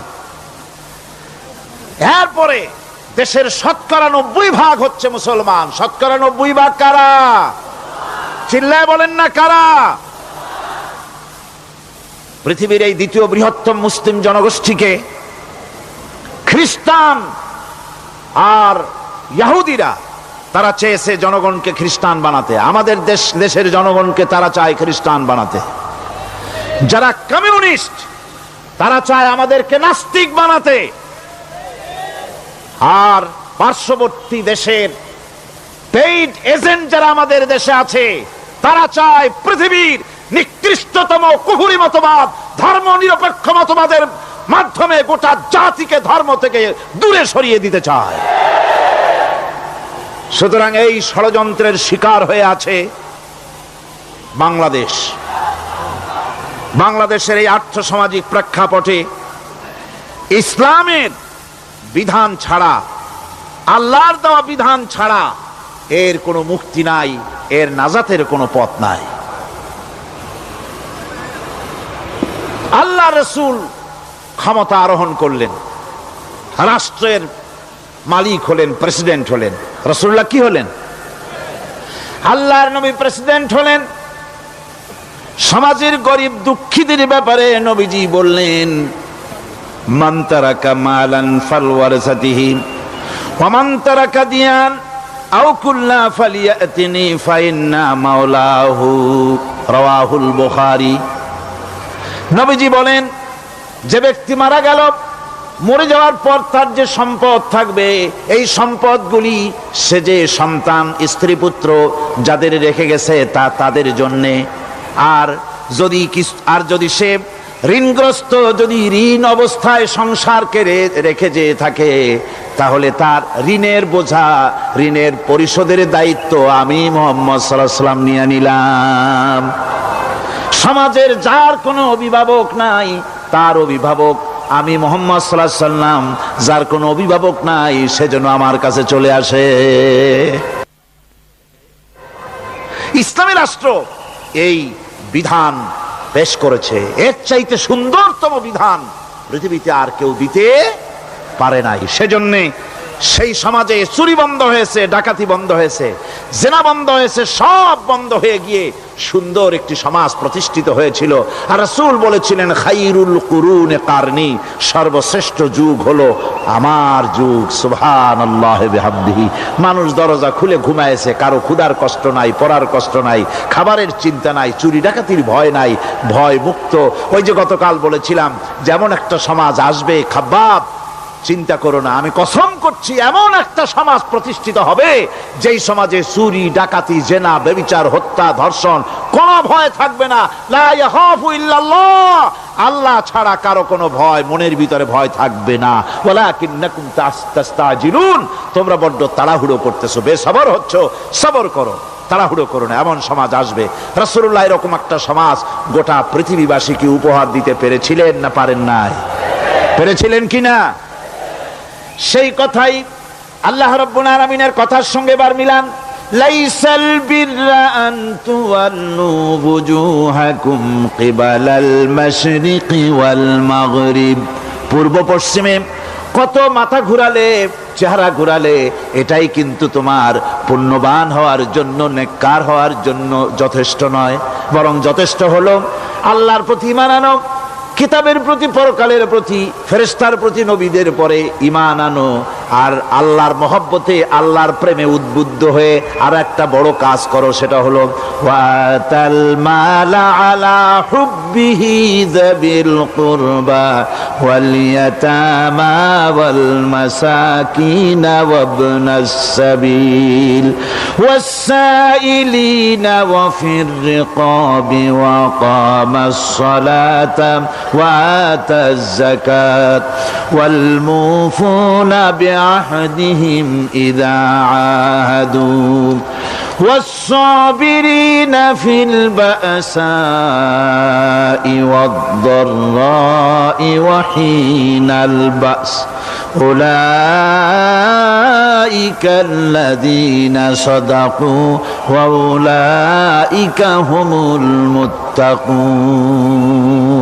আরেকটি গুরুত্বপূর্ণ কাজ করতে হবে আল্লাহ পরকালে বিশ্বাস করার সাথে সাথে, সেটা হলো এই, তোমাদের জানের মতো প্রিয় ধন এবং সম্পদকে আল্লাহর মহব্বতে খরচ করতে হবে। সেজদা দিয়া কপালে দাগ লাগাইছো, কিন্তু প্রতিবেশীকে সাহায্য করো নাই, গরিবদেরকে দাও নাই, এতিমকে দাও নাই, বোনকে ঠকাইছো, মেয়েকে ঠকিয়েছো, তোমার ওই সেজদায় কিয়ামতে কাজ দিবে না।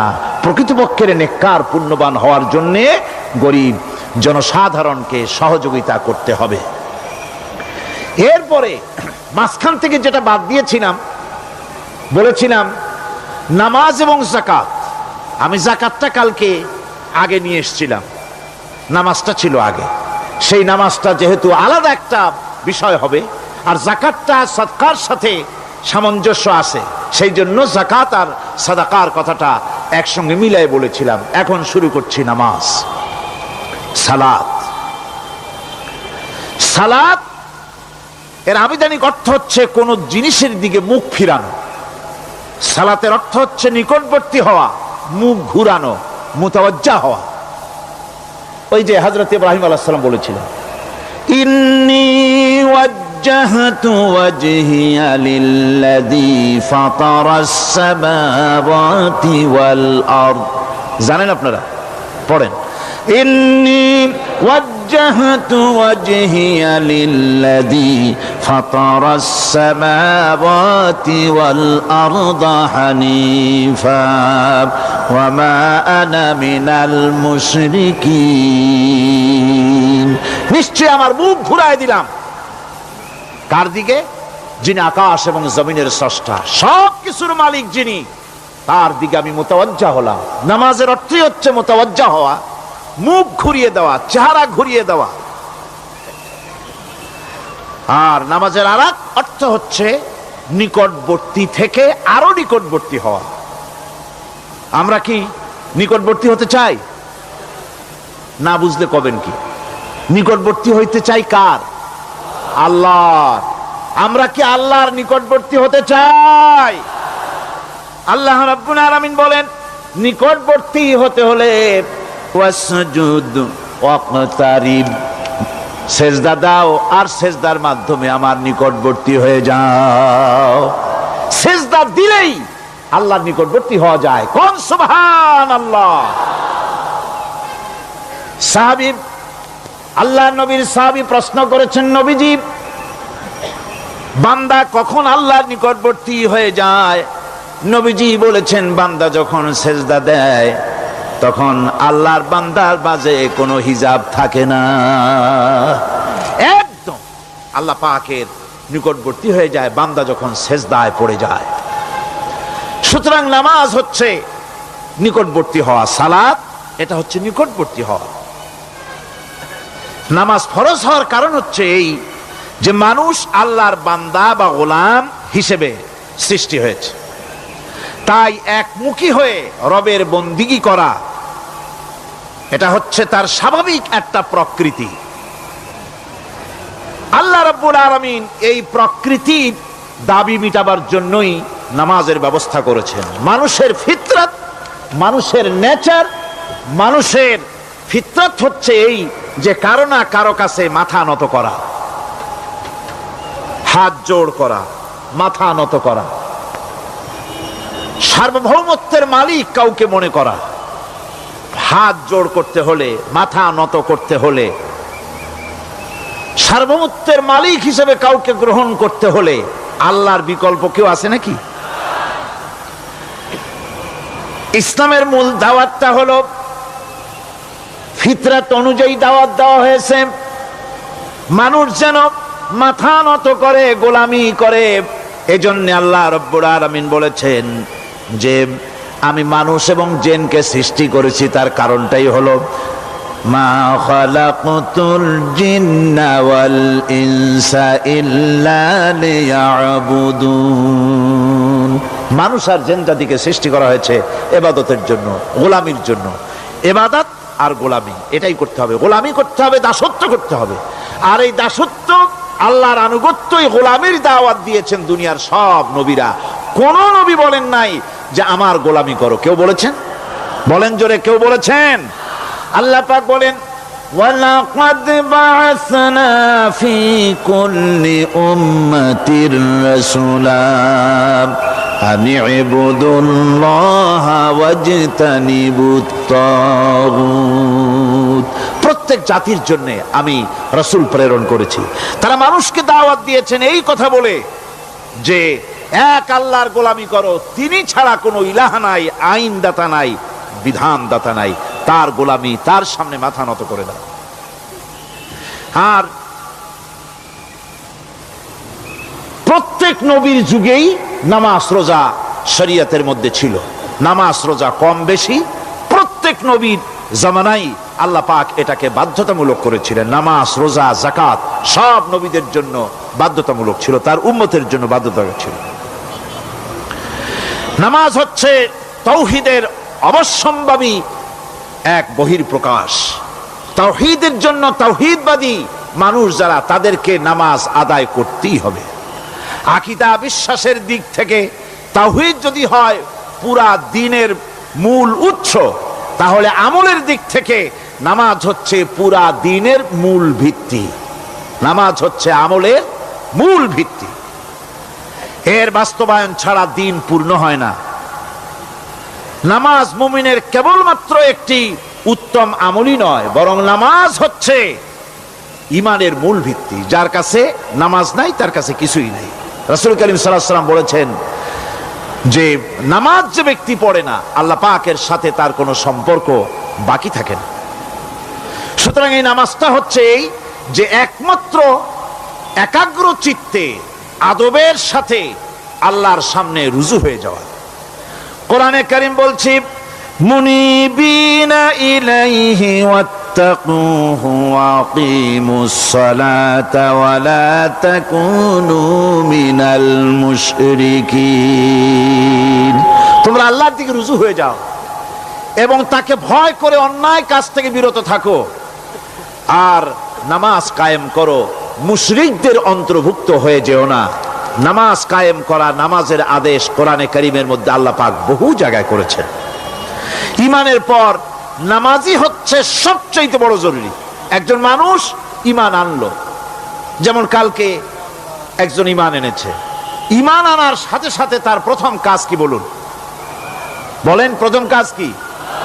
ফজরের নামাজের আগে একজন ইসলাম কবুল করলেন, তার প্রথম দায়িত্ব নামাজকে আদায় করে দেওয়া, ফজরের নামাজ পড়া। জোহরের আগেই কেউ ঈমান আনলো, তার প্রথম দায়িত্ব জোহরের নামাজ আদায় করা। আসরের নামাজের আগে ঈমান এনেছে, তার প্রথম দায়িত্ব হলো আসরের নামাজ আদায় করা। তার মানে হলো ঈমান আনার পর একজন ঈমানদারের প্রথম দায়িত্ব হচ্ছে নামাজ।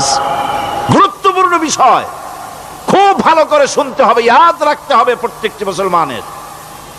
এই নামাজ কি জিনিস, কেমনে আদায় করতে হবে, আদায় না করলে কি হবে, গুরুত্বপূর্ণ এই কথাগুলি প্রত্যেকের স্মরণ রাখতে হবে। হযরত মূসা আলাইহিস সালামকে আল্লাহ রাব্বুল আলামিন ওহী প্রদান করলেন। যেদিন ওহী দিলেন, ওহী দিয়ে সেই মুহূর্তে আল্লাহ পাক তাকে শোনালেন, ইন্নানি আনাল্লাহ লা ইলাহা ইল্লা আনা ফা'বুদনি ওয়াকিমিস সালাতা লিযিকরি। নিশ্চয়ই আমি আল্লাহ, আমি ছাড়া কোনো ইলাহ নাই, আমার গোলামি করো, আমার দাসত্ব করো, আর আমার শরণার্থে নামাজ কায়েম করো। নামাজ নামাজ নামাজ কায়েম করতে হবে, এটাই হচ্ছে ইমানের সবচেয়ে বড় দাবি। অন্যত্র আল্লাহ পাক বলছেন, কুল ইন্না হুদাল্লাহি হুয়াল হুদা ওয়া উমিরনা লিনুসলিমা লিরাব্বিল আলামিন। হে নবী বলুন, প্রকৃতপক্ষে আল্লাহর হেদায়েত হচ্ছে সঠিক হেদায়েত। সত্যিকারের হেদায়েত কার হেদায়েত? আল্লাহ পাকের হেদায়েত। এবং তার পক্ষ থেকে নির্দেশ করা হয়েছে যে সারা জাহানের মালিকের সামনে মাথা নত করে দাও। মাথা নত করবেন কার কাছে? আল্লাহ পাকের কাছে। ওয়া আনাকিমুস সালাতা ওয়াত্তাকুহু ওয়া হুয়াল্লাযী ইলাইহি তুহশারুন। আর নামাজ প্রতিষ্ঠা করো,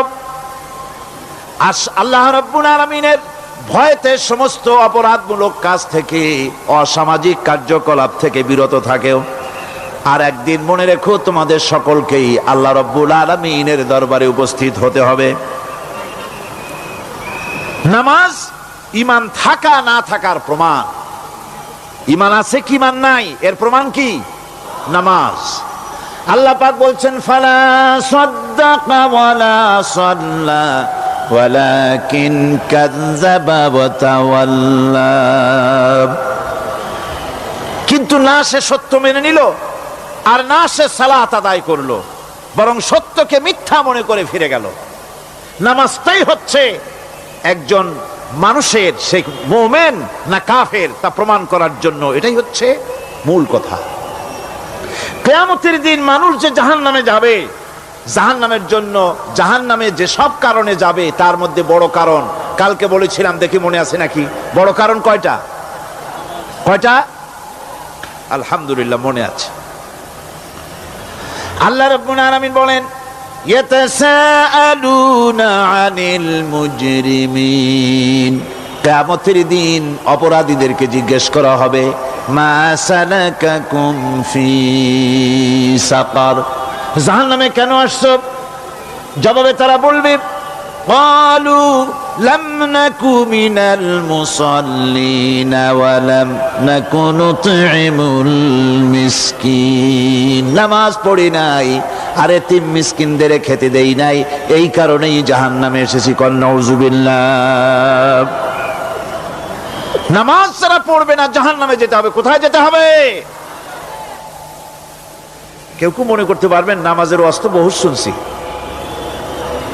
এর চাইতে গুরুত্বপূর্ণ জিনিস আর নাই। নামাজের চাইতে গুরুত্বপূর্ণ ইবাদত আল্লাহর সৃষ্টি করেন নাই। মুসলমানের জন্য সর্বশ্রেষ্ঠ ইবাদত কি ছিল? এখন জোরে বলেন কি? এই নামাজ আকসার মানুষের নামাজ হয় না। যারা আমরা নামাজ পড়ি, বহু লোকের নামাজ পড়ে ঠিক, কিন্তু নামাজ আদায় হয় না। আমি সে কথা বলবো সামনের দিকে, প্রাণ খুলে শুনবেন, কাজে লাগবে ইনশাআল্লাহ। কোন ইনশাআল্লাহ? আকীদাগত দিক থেকে ঈমান হলো তাওহীদের স্বীকৃতি, আর আমলের দিক থেকে নামাজ হচ্ছে তাওহীদের বহিঃপ্রকাশ। আপনি মুসলমান তা প্রমাণ হবে নামাজ দিয়ে। নামাজহীন ঈমানের দাবি মূল্যহীন। যার নামাজ নাই তার ঈমানের দাবি করার কোনো মূল্যই নেই। অনেক এরকম কথা বলে, হুজুর আমি মানুষটা নিতান্ত খারাপ না, যাই মনে করেন, গ্রামে রাস্তা বানাইছি, ব্রিজ করে দিয়েছি, কালভার্ট করেছি, এতিম মিসকিনরে তাও মাঝে মধ্যে খাবার দেই। নামাজ হচ্ছে ইসলামের গণ্ডির মধ্যে প্রবেশের প্রমাণ। কোরআনে কারীম বলছে, ফাইন তাবু ওয়া আকামুস সালাতা ওয়া আতাউজ যাকাতা ফাইখওয়ানুকুম ফিদ্দীন। সূরা তওবা এসেছে। তারা যদি তওবা করে আর নামাজ কায়েম করে, যাকাত যদি আদায় করে, তাহলে এখন তোমাদের সে দ্বীনি ভাই, এখন ভাই হয়ে গেল। একটু আগে ছিল কাফের মুশরিক, এখন তোমার দ্বীনি ভাই। দ্বীনের গণ্ডির মধ্যে প্রবেশ করা কলেমা পড়ার সাথে সাথেই নামাজ। নামাজ হচ্ছে দ্বীনের প্রধান গেট, দ্বীনের প্রধান তোরণ। দ্বীনের মধ্যে প্রবেশ করার জন্য এই গেট দিয়ে প্রবেশ করতে হবে। সুতরাং এই নামাজের এতই গুরুত্ব দেওয়া হয়েছে। ইসলাম যদি ক্ষমতায় আসে, আল্লাহ যেন এনে দেন, জোরে কোন আমিন।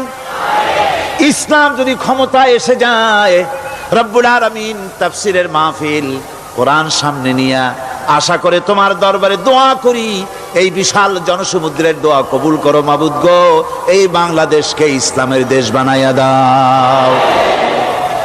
দেশটা যদি ইসলামের হয়ে যায়, আইন যদি আল্লাহর হয়, শাসন যদি সৎ লোকেরা করে, রব্বুল আলামিন কোরআন শরীফে বলেন, তাহলে তারা 4টা কাজ করবে। আল্লাযীনা মাক্কান্নাহুম ফিল আরদ আকামুস সালাতা ওয়া আতাউজ যাকাত ওয়া আমারু বিল মা'রুফি ওয়া নাহাউ আনিল মুনকার।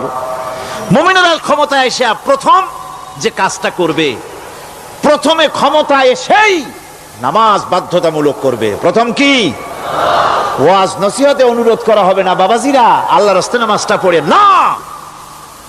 রেডিও এবং টেলিভিশনের মাধ্যমে রাষ্ট্রপ্রধান অর্ডার করে দিবেন, আজ থেকে বাংলাদেশের 12 কোটি তাওহীদি জনতা, নারী পুরুষ যারা আকেল বালিগ, সকলের জন্য নামাজ বাধ্যতামূলক, নামাজ পড়তেই হবে। এটা অর্ডার। বেলা যখন 1টা বেজে যাবে, বেলা যখন 1টা বাজবে, সমস্ত মসজিদে আজান শুরু হয়ে যাবে। আজানের সাথে সাথে অফিস, আদালত, কল কারখানা, ক্ষেত খামার, শিক্ষাঙ্গন সব ডেডলক হয়ে যাবে। আধা ঘন্টার জন্য বন্ধ হয়ে যাবে। যারা মুসলমান অফিসে, কলেজে, ইউনিভার্সিটিতে, সর্বত্র তারা নামাজের জন্য প্রস্তুতি নেবেন। আধা ঘন্টার ভিতরে নামাজ আর খানা সেরে আবার কলেজ চলবে, বিশ্ববিদ্যালয় চলবে, কল চলবে, কারখানা চলবে, ক্যান্টনমেন্ট চলবে, সেক্রেটারিয়েট চলবে, সব আপন গতিতে চলতে থাকবে। আল্লাহর রহমত, বরকত আকাশ ফেরে নাজিল হয়ে যাবে। আর এই অর্ডার যে দেওয়া হবে, নামাজ পড়বেন সেখানে। থানায় যখন আজান হবে, থানায় আজান হয়ে গেছে, থানার স্টাফ পুলিশ যারা আছে জামাতে খাড়া হয়ে যাবে, ইমামতি করবেন ওসি সাহেব। এসপির অফিসে এসপি সাহেব ইমামতি করবেন, ডিসি সাহেব তার অফিসে ইমামতি করবেন, মন্ত্রী সেক্রেটারিয়েট ইমামতি করবেন, প্রেসিডেন্ট বঙ্গভবন ইমামতি করবেন, বিশ্ববিদ্যালয়ের ভাইস চ্যান্সেলরের ইমামতিতে সে জায়গার মুসলমান ছাত্র ছাত্রী শিক্ষক শিক্ষয়িত্রী এক জামাতে নামাজ আদায় করবে। এই যদি হয় চিত্র দেশের, অপরাধ থাকবে? থানায় ওসি সাহেব নিজেই যদি জামাতের ইমামতি করেন, এইভাবে নামাজ আদায় করেন পুলিশদের নিয়ে জামাতে, ঘুষ আর খাবে তারা? এসপি সাহেবের অফিসে ডিসি সাহেবের অফিসে মন্ত্রীরা যদি ভাবে নামাজ কায়েম করে, তাহলে কি অন্যায় অপরাধ কিছু থাকবে সমাজে? থাকবে না। সুতরাং নামাজ বাধ্যতামূলক করে দেওয়া হবে। নামাজ বাধ্যতামূলক, সকলকে নামাজ পড়তে হবে। নামমাত্র মুসলিম জাতির রাষ্ট্র ক্ষমতা গ্রহণ করাই হলো ইসলামী শাসন ব্যবস্থা নয়। ইসলাম ক্ষমতায় গিয়া অমুসলিমদের উপরে শাসন জারি করবে, আর অন্যান্য সরকারের মতো আমোদ ফুর্তি করে রাস্তাঘাট বানায় টানা এসিতে শুয়ে থাকবে, তা না। রাস্তা হবে, ঘাট হবে, কলেজ হবে, সব হবে, কিন্তু যারা মুসলমান তাদেরকে নামাজ পড়তে হবে। গোটা জনগণকে শাসক আর শাসিত উভয় গোলাম হবে আল্লাহ। উভয় গোলাম হবে কার? তখন প্রেসিডেন্টের বাবার ক্ষমতা নাই নিজের কোন আইন চালু করে, পার্লামেন্টের বাবার ক্ষমতা নাই ইসলামের বিরুদ্ধে টু শব্দটি করতে পারে। সেখানে শাসক আর শাসিত, শাসক আর শাসিত হয়ে যাবে একজন এক হুকুমদাতার গোলাম। সেই হুকুমদাতাকে ইনিল হুকুমু ইল্লা লিল্লাহ আলা লাহুল খালকু ওয়াল আমর। প্রেসিডেন্ট থেকে শুরু করে শাসক আর শাসিত সব আইন মানবে ওই আল্লাহ রব্বুল আলামিনের, যিনি এই তামাম জাহান সৃষ্টি করেছেন। সৃষ্টি যার আইন চলবে সেই আল্লাহ রব্বুল আলামিনের, এবং তার আইনের সার্বিক অনুসরণ করে চলতে হবে সকলকে। এক কথায় ইসলামী সরকারের সমস্ত ক্ষমতা ব্যয় হবে নামাজ কায়েম করা আর যাকাত আদায় করার ব্যাপারে। নামাজ যদি কায়েম হয়ে যায়, যাকাত যদি আদায় করা হয়, দুঃখ দারিদ্র কষ্ট কিছুই থাকবে না, বেকার সমস্যা থাকবে না। সমস্ত বেকারদেরকে চাকরি না পাওয়া পর্যন্ত বেকার ভাতা দেওয়া হবে।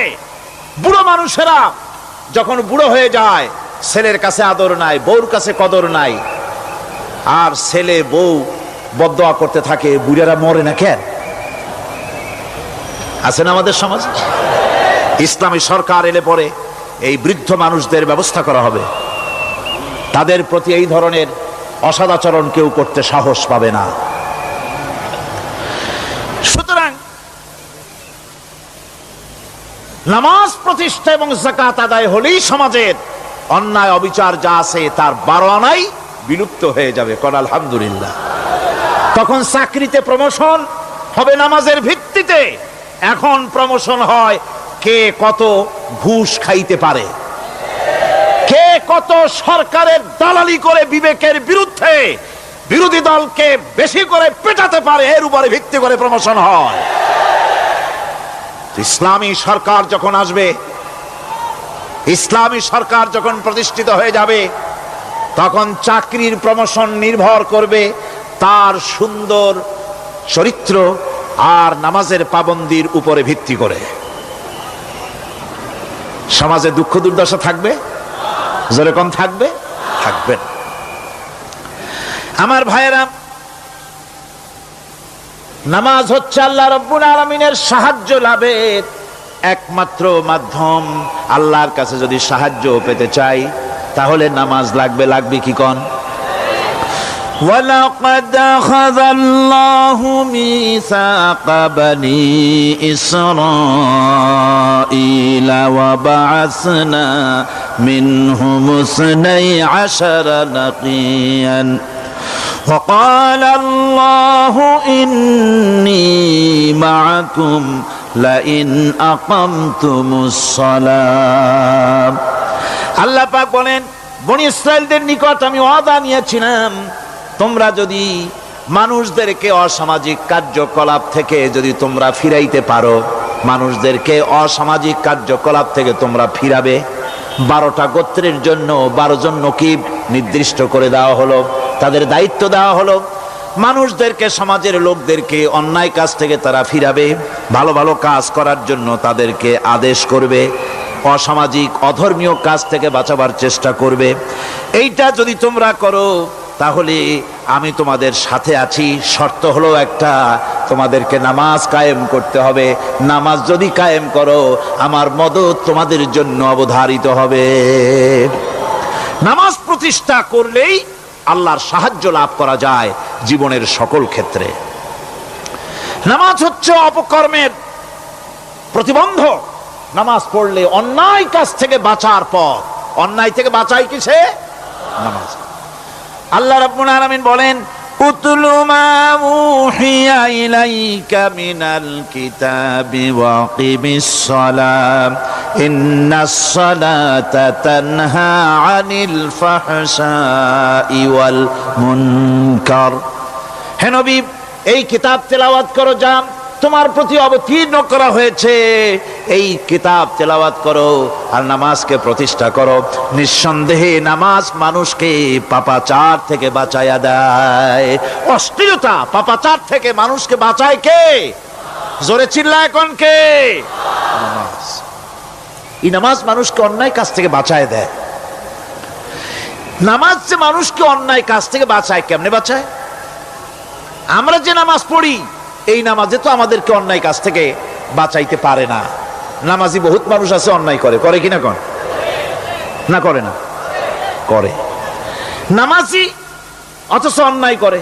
আর আল্লাহ বলছেন নামাজিকে, নামাজ তাকে অশ্লীলতা থেকে ফিরায়। তাহলে কথা কারটা ঠিক? আল্লাহরটা। জোরে বলেন, কারটা ঠিক? অবশ্যই আমার আল্লাহর কথা হক।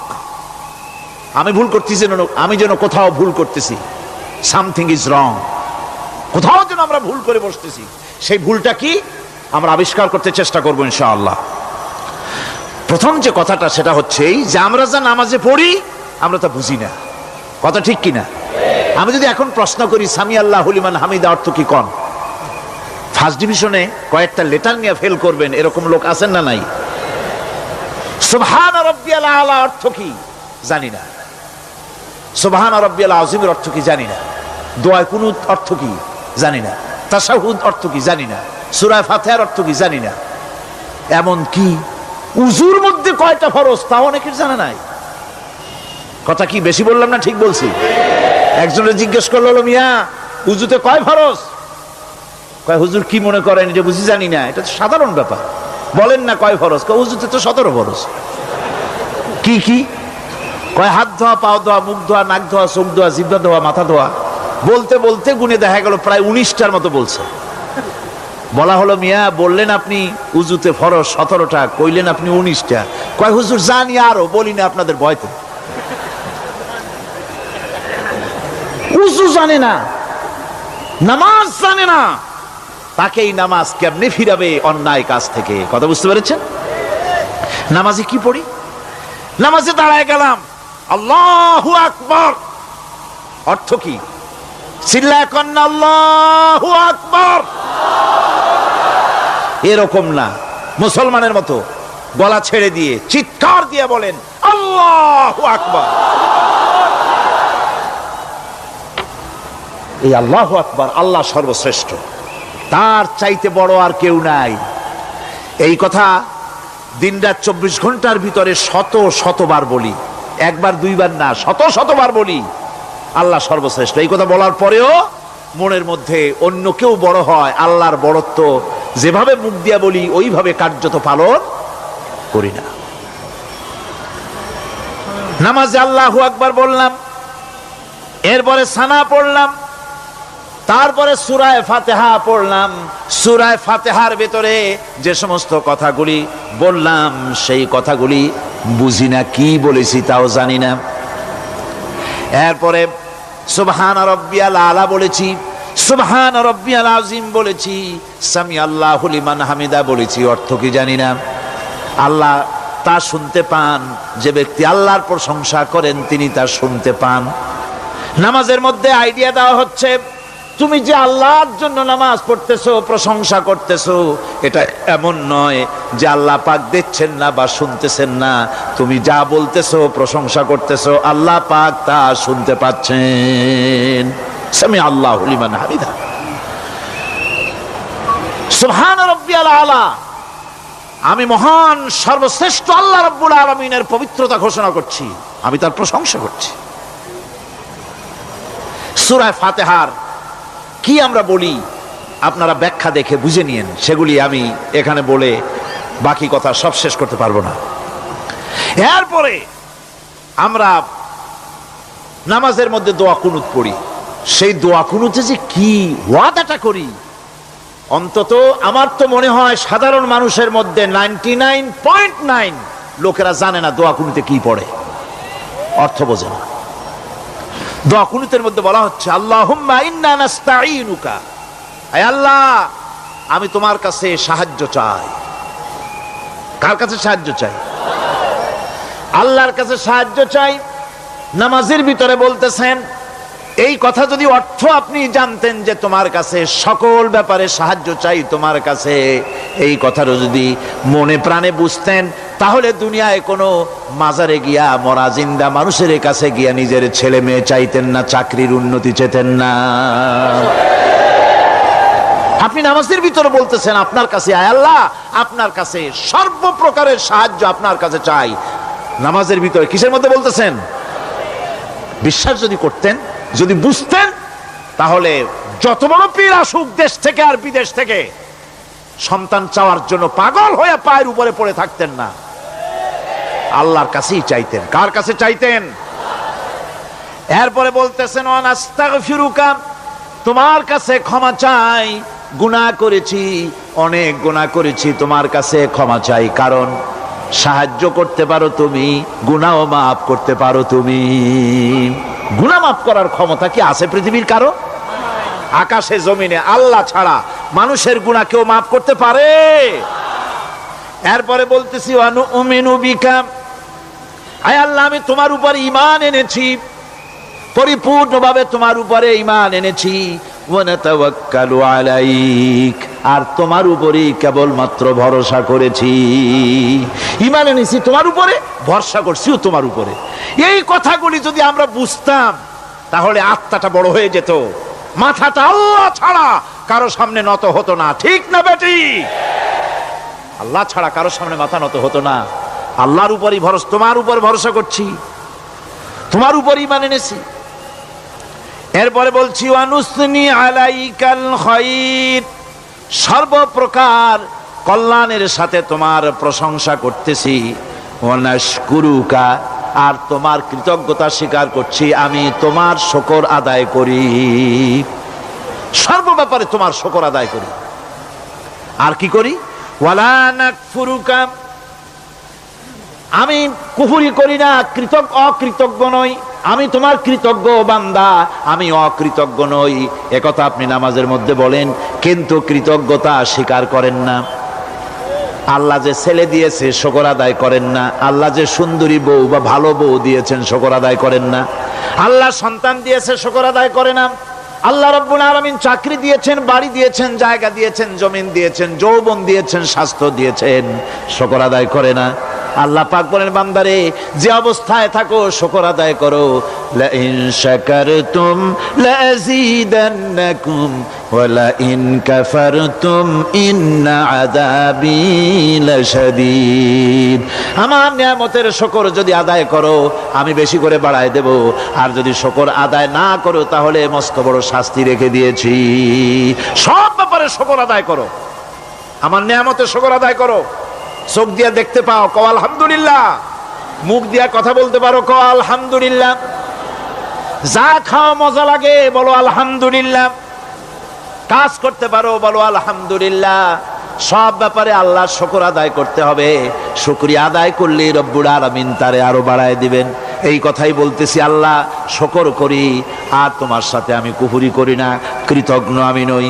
ওয়া নাখলাউ ওয়া নাতরুকু মান ইয়াফজুরুকা, আর আমি ওয়াদা করতেছি এই কথা, তোমার সাথে যারা প্রকাশ্য দুশ্মনী করে, যারা প্রকাশ্য গুনার মধ্যে লিপ্ত আছে আর তোমার সাথে দুশ্মনী করে, ওদের সাথে আমার সমস্ত সম্পর্ককে ছিন্ন করে দিলাম। দেখছেন নামাজে কি কইলেন আপনি? আপনি নামাজে কত বড় কথা বললেন, ওয়ানাতুরুকু মাইয়া ফুজুরুকা।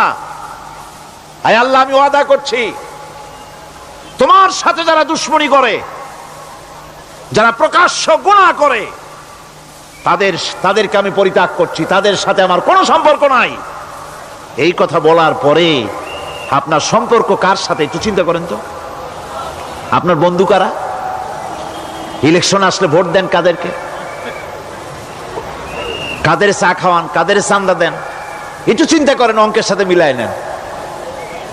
তাহলে দেখুন, মুখে বলে এক কথা, কাজে করে আর একটা। আরে কি কয়? চিল্লায় কোন? আরে কি কয়? আর এই মুনাফিকি করতেছেন কার সাথে? আল্লাহর সাথে। কোন নাউজুবিল্লাহ।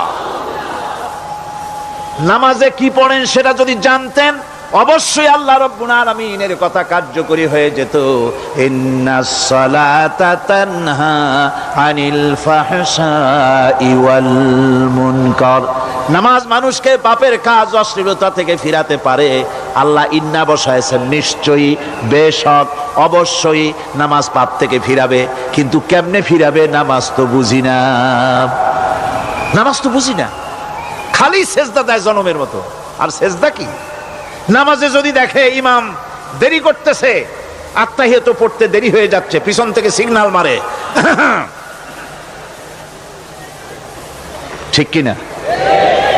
বেয়াদব, বেয়াদব।